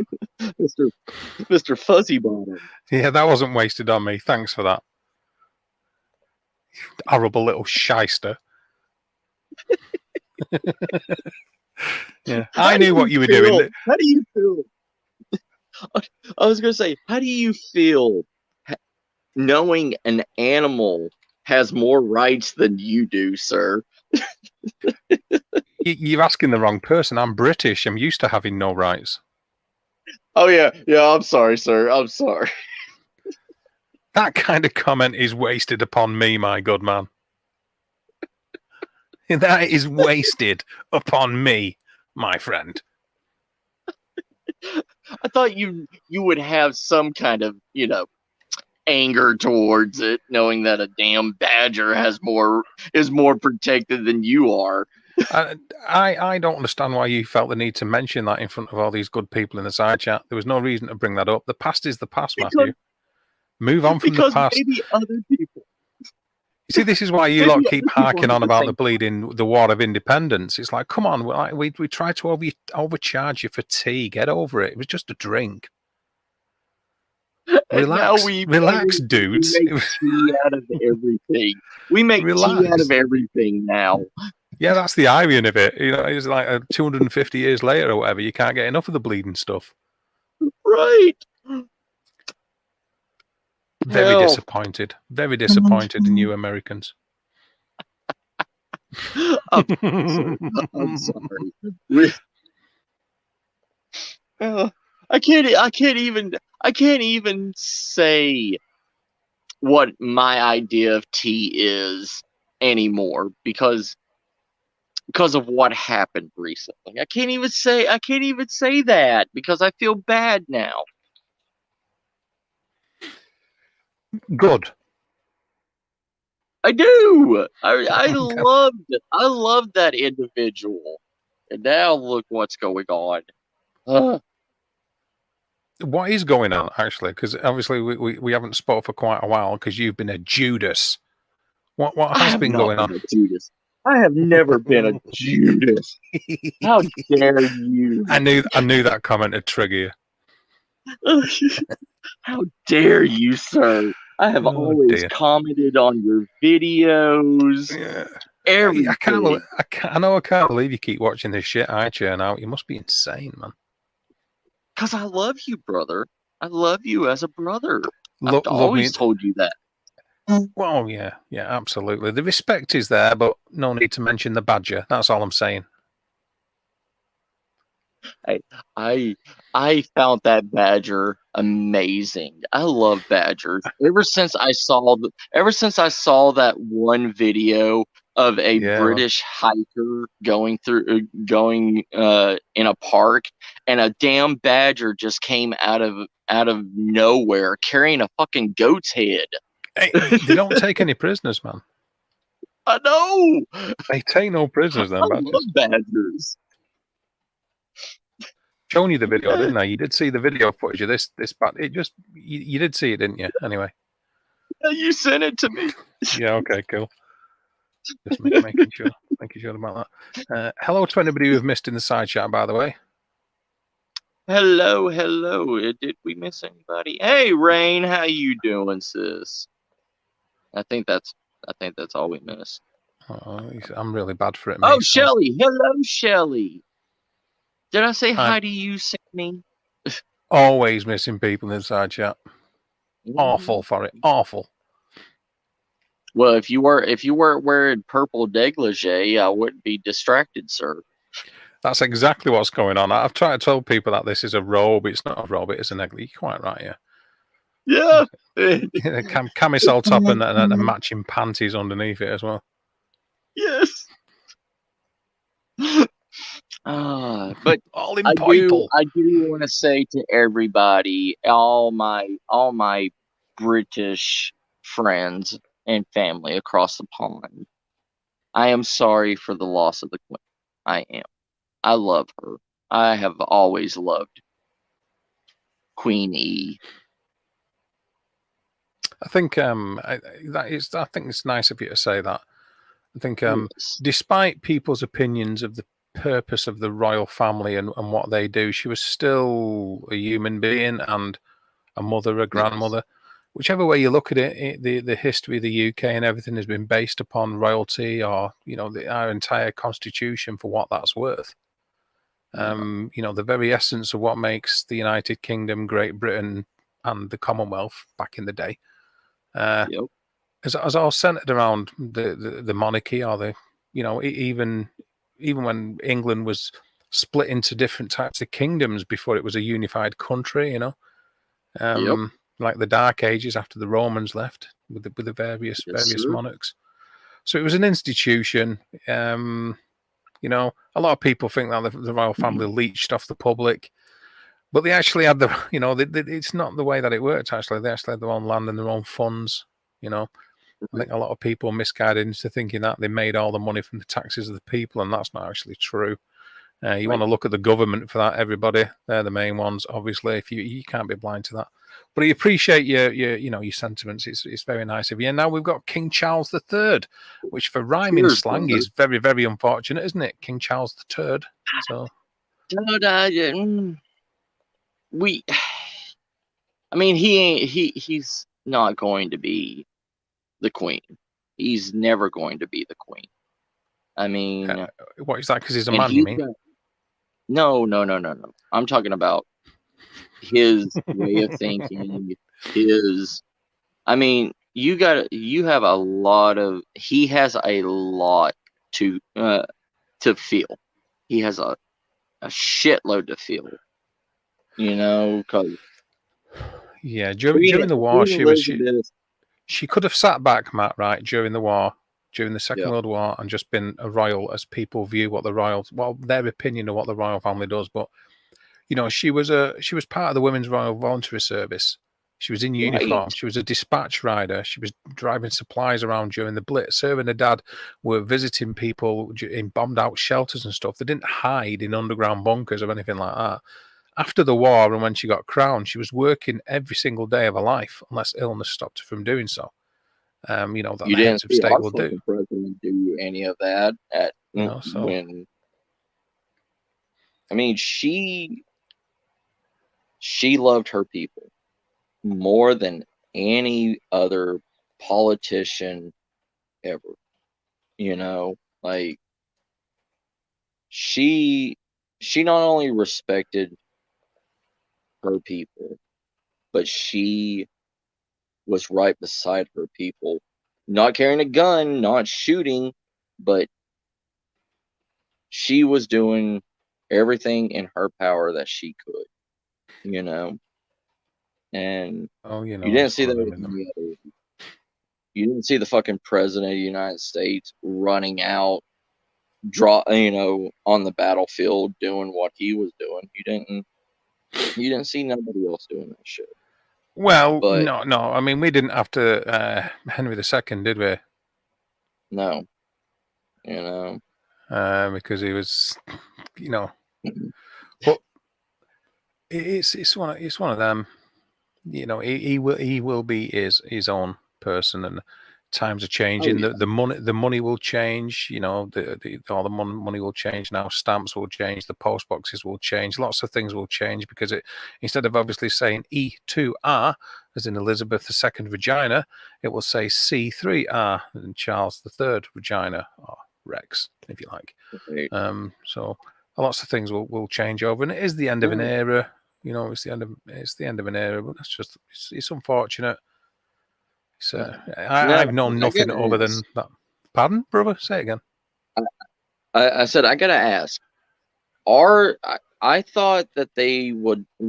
I thought the UK said that they will never, after Queen Elizabeth passes, they will never instill the royal name of king to a male again Oh after no, her no, father. that's no, of course, no.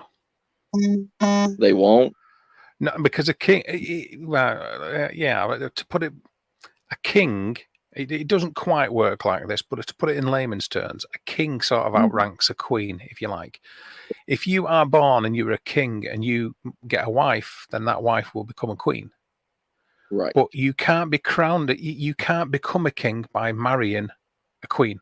Okay, so say for instance, when Queen Elizabeth got married, that's why Prince Philip was Prince Philip and not King Philip. Right. You can only be Right. crowned a king. You can't marry and become a king. You can be crowned and become a king. You can be the king of another country and then marry a queen, and then you will be a king. But you always have to be crowned a king. You can't marry and become a king, but you can marry and become a queen. So King Charles, well, say for instance, you know, if he wasn't with Camilla, who's now Queen Consort, if he wasn't with Right. Camilla and he got married to a woman, that woman could become queen because he is a king. Do you know where I'm coming from? Yeah. Okay. Okay. So by birth, he is king. Yeah, Okay. you can only be crowned a king. You can't marry, you know, you don't just become a king by marrying somebody because that's not how the rights of succession work. Right. Okay. Okay. Because Okay. the whole idea is it goes back to the archaic rules of it's the man's name that carries on the family line. Right. You Right. know, so a king would begat sons. He would want sons to carry on that name, whether it's the Plantagenets or the Tudors or the Stuarts throughout history in the English royal family. But Okay. you are crowned a king, but you can become a queen by marrying, and obviously you can be crowned a queen as well, obviously. But you can't just marry and say, yeah, the shit hot. I used to be a road sweeper, but I married her. She was a good looking lass, and now I'm king of the world. Yippee! You know, Right. it doesn't Right. work like that. Okay. Okay. Okay. So gotcha. So now this next lineage, if if they have a child, if they have a daughter, the next lineage, she has to marry somebody that is crowned, not a prince, not anything like that, but crowned a king to still have that title run into the family. Correct. No. Her any female's born son's eldest son will have succession to the throne anyway by default. Ah, okay. Oh, okay. Okay. That's Damn. why Charles is king now, because a lot of people thought that Charles would not take the throne when his mum died, and that it would Yeah. straight to King William. Yeah. That's what I Well, thought too. no, because the rights of succession don't allow that. He would have to be crowned and then abdicate or refuse the crown. He couldn't just pass over him. It's not. There were sort of rules and rights regarding the monarchy. So you know, William will have to wait his turn unless King Charles III abdicates, and then King William will come to power. I see. Okay. See, I thought I'm not making fun of this. I seriously I'm not. But I literally thought Queen Elizabeth was going to hold because she held the throne for what, 75 years? 70 years, yeah. And yeah. Yeah, 75 years. And I thought she was holding that position just so Charles could not be, you know, I thought she was waiting on the grandchildren to take over. I thought that's why she was holding on so long, is so No. she could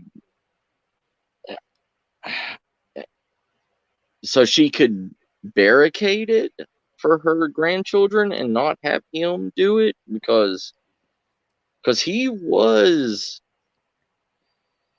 questionable in his youth. You know what I mean? Yeah. He was very questionable in his youth with Diana, and then now Camilla or whatever. And people saying that Camilla was his first love. And I never even knew about Camilla. And I always, it was Diana, No. He knew Camilla well before he married Diana, yeah. And by all accounts, he was in love with Camilla many, many years ago. Really? Oh yeah, absolutely. But there's no way he's going to turn it down. And by the same token, I mean, she was queen for 70 years. Okay, so 70 years as queen of the country. And for those 70 years, she worked continuously, pretty much. So I never expected her just to give it up. They don't do that, monarchs, really. I mean, unless you're Edward, because he got caught. He wanted to marry Mrs. Simpson back in the day. Right. Oh yeah, I remember that. Yeah. Usually, people who are in power, and the monarchy hasn't really got any kind of extreme legislative like power, but they don't like to give up those positions, do they? If they can avoid it. Right. Yeah. I mean, shit. Hell, in SHTF, I'm a fair person, but shit, you're gonna have to kill me. If you join my thing and you think you're going to take my reins, you're going to have to kill me. I'm sorry. Well, there you go then. I mean, you've just got to look around at various people around the world. I mean, Vladimir Putin. He's not going to just say, "Oh, you know what? Yeah, you're right. I've made a big mistake. I should step down." People like that don't like to give up power. With power to a certain extent. Again, not so much the royal family, but with high office comes high power and high expectations of themselves. So they don't like handing it over. I know you don't mind. You're a good boy. Right. I mean, I would, but would I really? I mean, no. It's yeah. I mean, the thing, but in my way of thinking, this whole facade of power and who's going to be next kind of thing, I'm tired of it. I really am. I really am. Because my way of thinking is nobody in government, nobody has ever had to suffer. Nobody has ever had to, that's why I support and I honor Queen Elizabeth so much, because even though she was the queen, but she's seen turmoil. She's seen starvation. She has seen the real life of what everything is. And for our political leaders to have a minimum of $30 million in their bank account before they can even run to be president is bullshit. Yeah. You know what I mean? That Yeah. means these people have never had to suffer, have never had to witness starvation. They have never had turmoil in their life if they have $30 million in their bank account. The majority of the United States, during and after the epidemic, they said that 70 to 75% of Americans have less than $1,000 in their savings account and less than $500 in their checking account. And how can somebody that has $30 million in their bank account tell me or anybody else how to run their life if they've never had to suffer? You know? I do. Well, I agree with you. yeah. It's just, how can that fucking person tell me, oh, everything's going to be okay, and I can't afford a T-bone steak from the grocery store, let alone know if I'm going to be able to afford to keep my lights on and pay my car payment, and what am I going to pay this week? You know, am I going to have food this week, or am I going to have to use it for my car payment or my water payment? Or am I going to be able to eat in the next two months because I have to pay my land taxes that are $5,000 or $3,000? Yeah. Because my land taxes used to be $600 a year, and now now they've raised my taxes and everything to $3,500 a year. And you know, it's like, and that motherfucker gets a free house. You know, he gets to live in a free house now after after his presidential reign and all this stuff. He gets a free house that he doesn't have to worry about anything. You see, so you do get that kind of cultural elitism, okay, which is the very thing you were trying to get away from in the 1700s, away from British rule. You know, you've sort of got it. You've gone the same way. Okay, might not be called a monarchy, but that's exactly it. Only the privileged can get into positions of office, rather. You've got to be privileged to do it. So you're in exactly the same state we were in, to a certain extent, obviously, but. Right. We left Britain to come over here so we don't pay land taxes, so we don't pay taxes, all that stuff. Then we realized, well, shit, how are we going to run a country if we don't tax people? You know, I think you understood the taxation, and the taxation was obviously an intrinsic part of the government because of the 13 colonies. But it was the level of taxation that that the colonials weren't happy with, which is understandable. I get that. Yeah. Well, I think the main reason why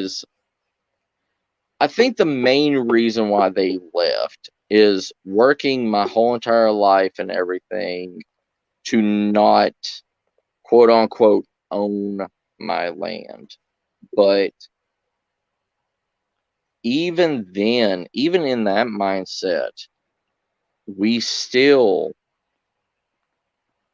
destroyed it. We still went back to the way of traditional British ideology.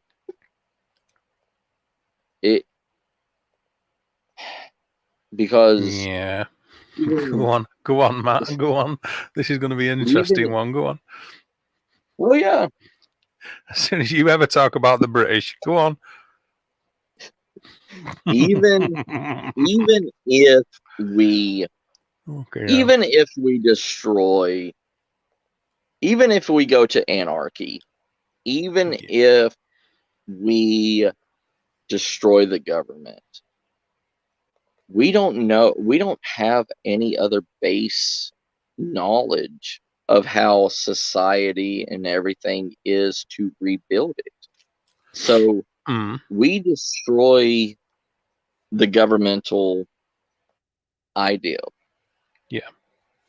We try to rebuild society. And how are we going to do it? We're going to do it the exact same damn way that it has been for the last 500 years, you know? We are never going to be able to get away from that thought, that way of government, because we don't know how. Because we think that we can create a better life and everything.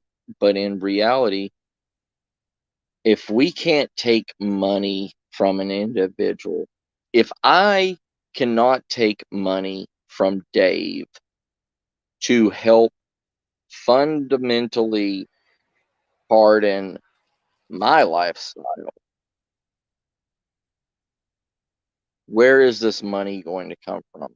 How are we going to get money to support every other person in life? We can't. It's sad. And hey, Beth, how you doing? What do you say?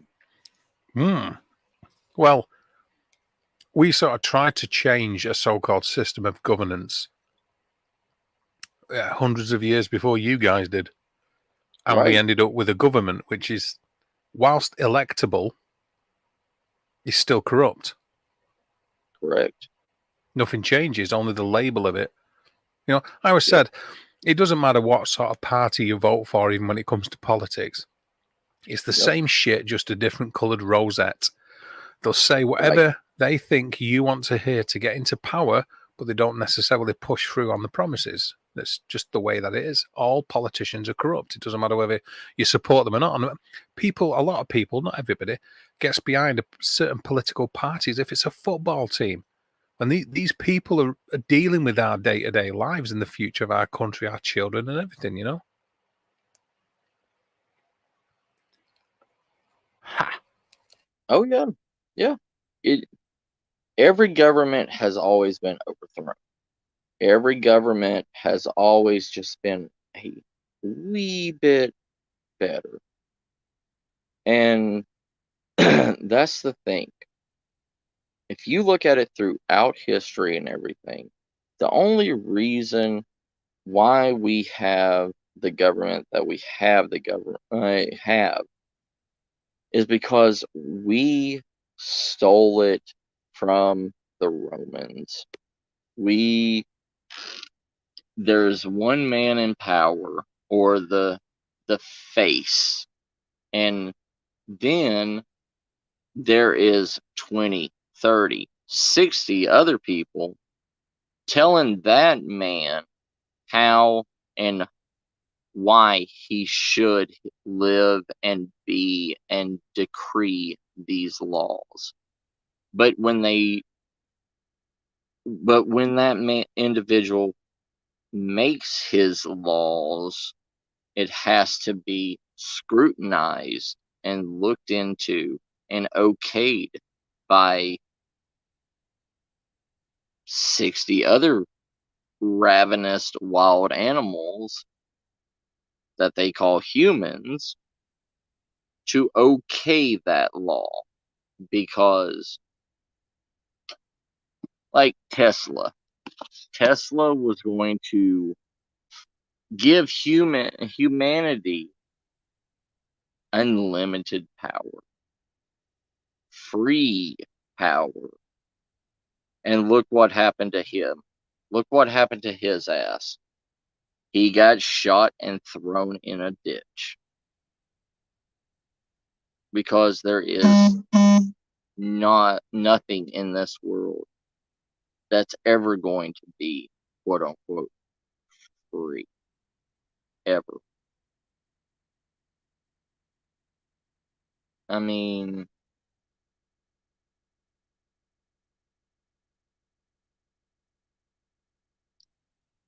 we'll never. There's always a sheep. The majority of the world is sheep. There's only one shepherd. And his lovable sheepdog. So technically there's two people biting, controlling, telling you how to live. Because that's how life is. That's how life will always be. Oh. Oh, very good. I like the way you delivered that. That was very dramatic. Encore. Yeah, like very deep and moving, Matthew. Yeah. You're getting much better at holding the audience on these live streams. I've noticed that. Have I? Oh yes, that was very captivating. It was utter bullshit, but it was captivating. Yes, thank you. Oh, great. I mean, look at it, Dave. Look at it. Even in basic nature, in groups and everything of animals, you will always have one leading the rest, will you not? Look at elephants. They have a matriarch system. They are led by one. And the rest, I don't give a shit who you are, you know? Fuck. Even in herds of elephants, they will keep a baby, they will keep the males around until they're a certain age. Then they're like, sawed off. You're your own thing now. Get out of here. You know? It doesn't matter if it's the matriarch's child or if it's anybody else's child. If an elephant in a herd has a male child, they're only allowed for so long and be taught survival. Then as soon as, like, what is it, 2 years before they become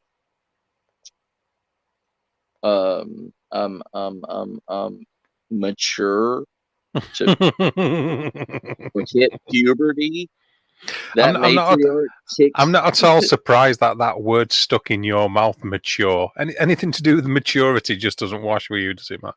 That's why you struggled with it. It's like, I don't believe I've got to say this. Mature? God damn it. I know, right? Like, when they reach that point of what am I thinking? Shit. It was When they on the reach tip that of my level of tongue. shit. Yeah. You know, pachyderms, Please. you know, they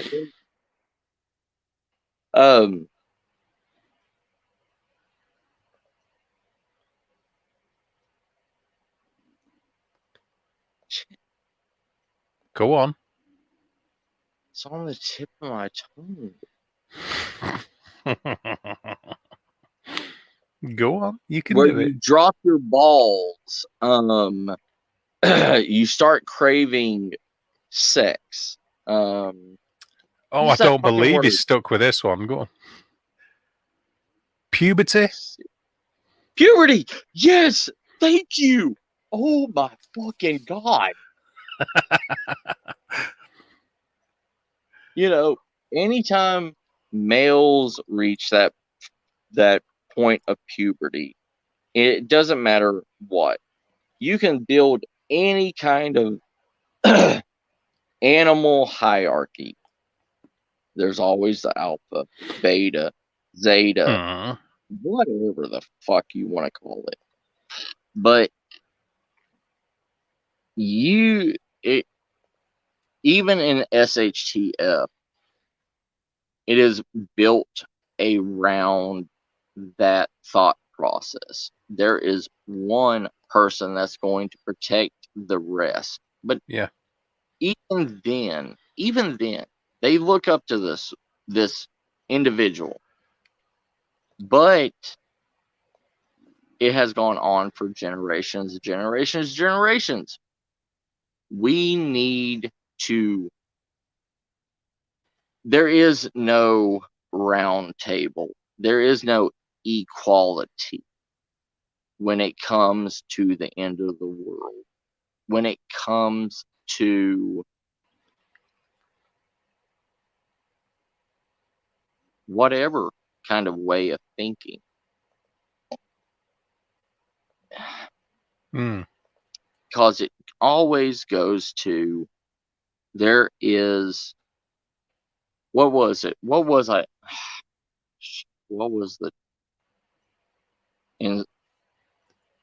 in psychology, Dave, where the poor need the strong, or the weak need a individual to look up to. What is that? Right. You know when everybody's audio goes really crackly and ripply and weird? Have you ever had it when you've been on StreamYard? He nodded his head, so I know he said yes. I haven't heard a word you've said for about 5 minutes. Are you serious? Yeah, but did you say serious? Yeah. Yeah, he nodded his head. Right, yes, I am, but I just didn't want to drop out, and I couldn't get a word in because you were still ranting utter diatribe. Forgive me. You're absolutely all right. I've got to drop to either reboot or re-come back in or something, because it's obviously being a dick, because I'm struggling to hear what he's saying. I'm just hearing Ripley stuff.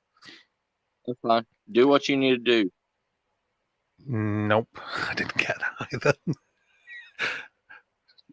Is that okay? Give me a nod. Yes, there we go. Yep, he heard that. Okay, cool. Right, sorry, man. I'll try and get back up in a little bit. I'll give my computer a reboot, or I'll boot it into the front garden or something like that. It depends. You could be talking about cultural or social dependency. I think I sort of nearly heard what you said. I'm not totally, completely 100%. But it's social, and there's also cultural and peer dependency. Depends. If I think that's where you were trying to go with it, if you people relying upon more powerful. Anyway, yeah, I'll jib back up in a bit. Bye. Okay. Sorry, man. You're good, brother. No, didn't hear that. See you in a bit.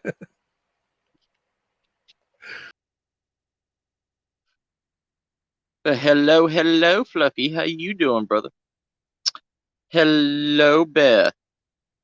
Did I miss anybody else? Anybody else coming? Okay. All right. I'm going to take the camera off, but I'm still going to talk because I need to eat something, okay? All right. I'll be right back. But, yes.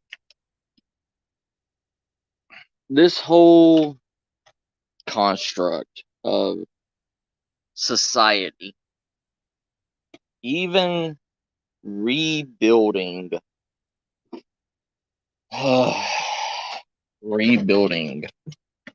society after a major destructive whatever.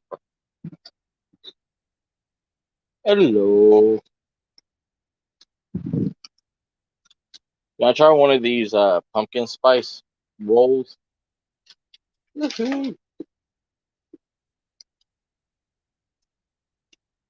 Anyways, so the thing is everything will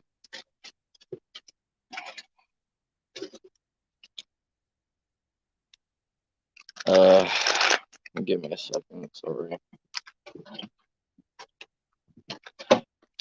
If y'all don't mind talking within each other for a second, because you're gonna hear my mouth full of food for a second, okay? I'm sorry. Give me a second, people.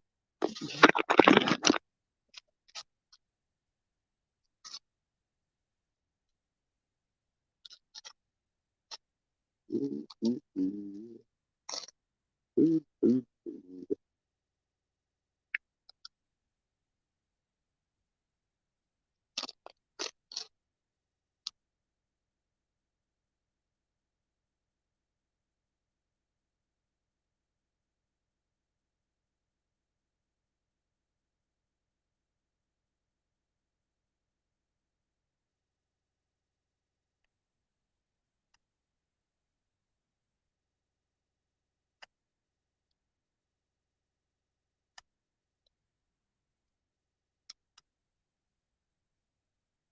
Sorry.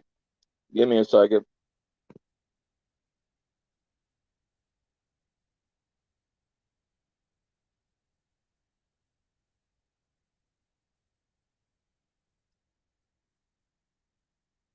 Anyway.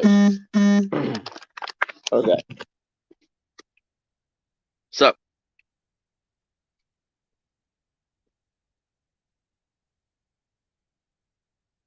hey Shire, how you doing, brother?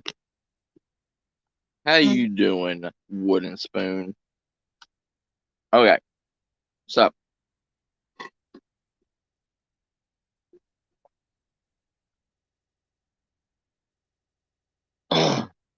survival. Survival is going to drop a lot of stuff. Survival is going to make people reanalyze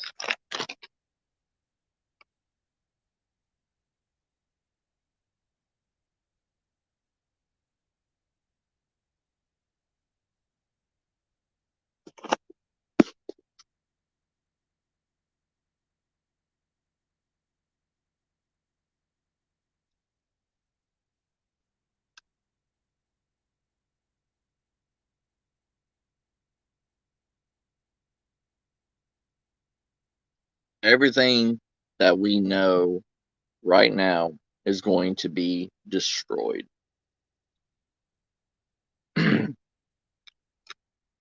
The nicest people are going to be the worst, are going to be the most destructive.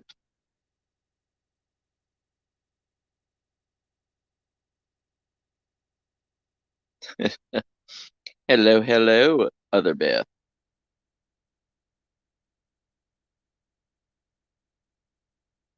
You are not going to be able to trust anybody. I don't give a fuck what you think. The nicest people are going to turn on you. Everybody is going to be there for themselves. They are not going to be here to help you. They are going to be here to help them. They will try to find any way and every way to keep themselves alive.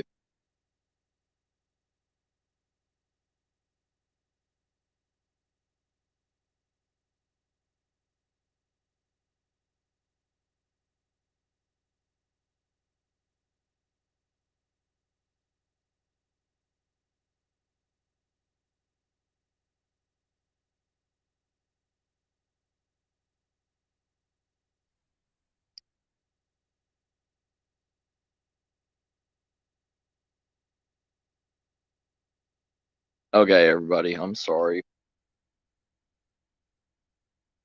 But it's been 2 minutes. It's been 2 hours and 30 minutes. My blood sugar is going down, so I need to eat. Maybe later tonight I will do another live stream.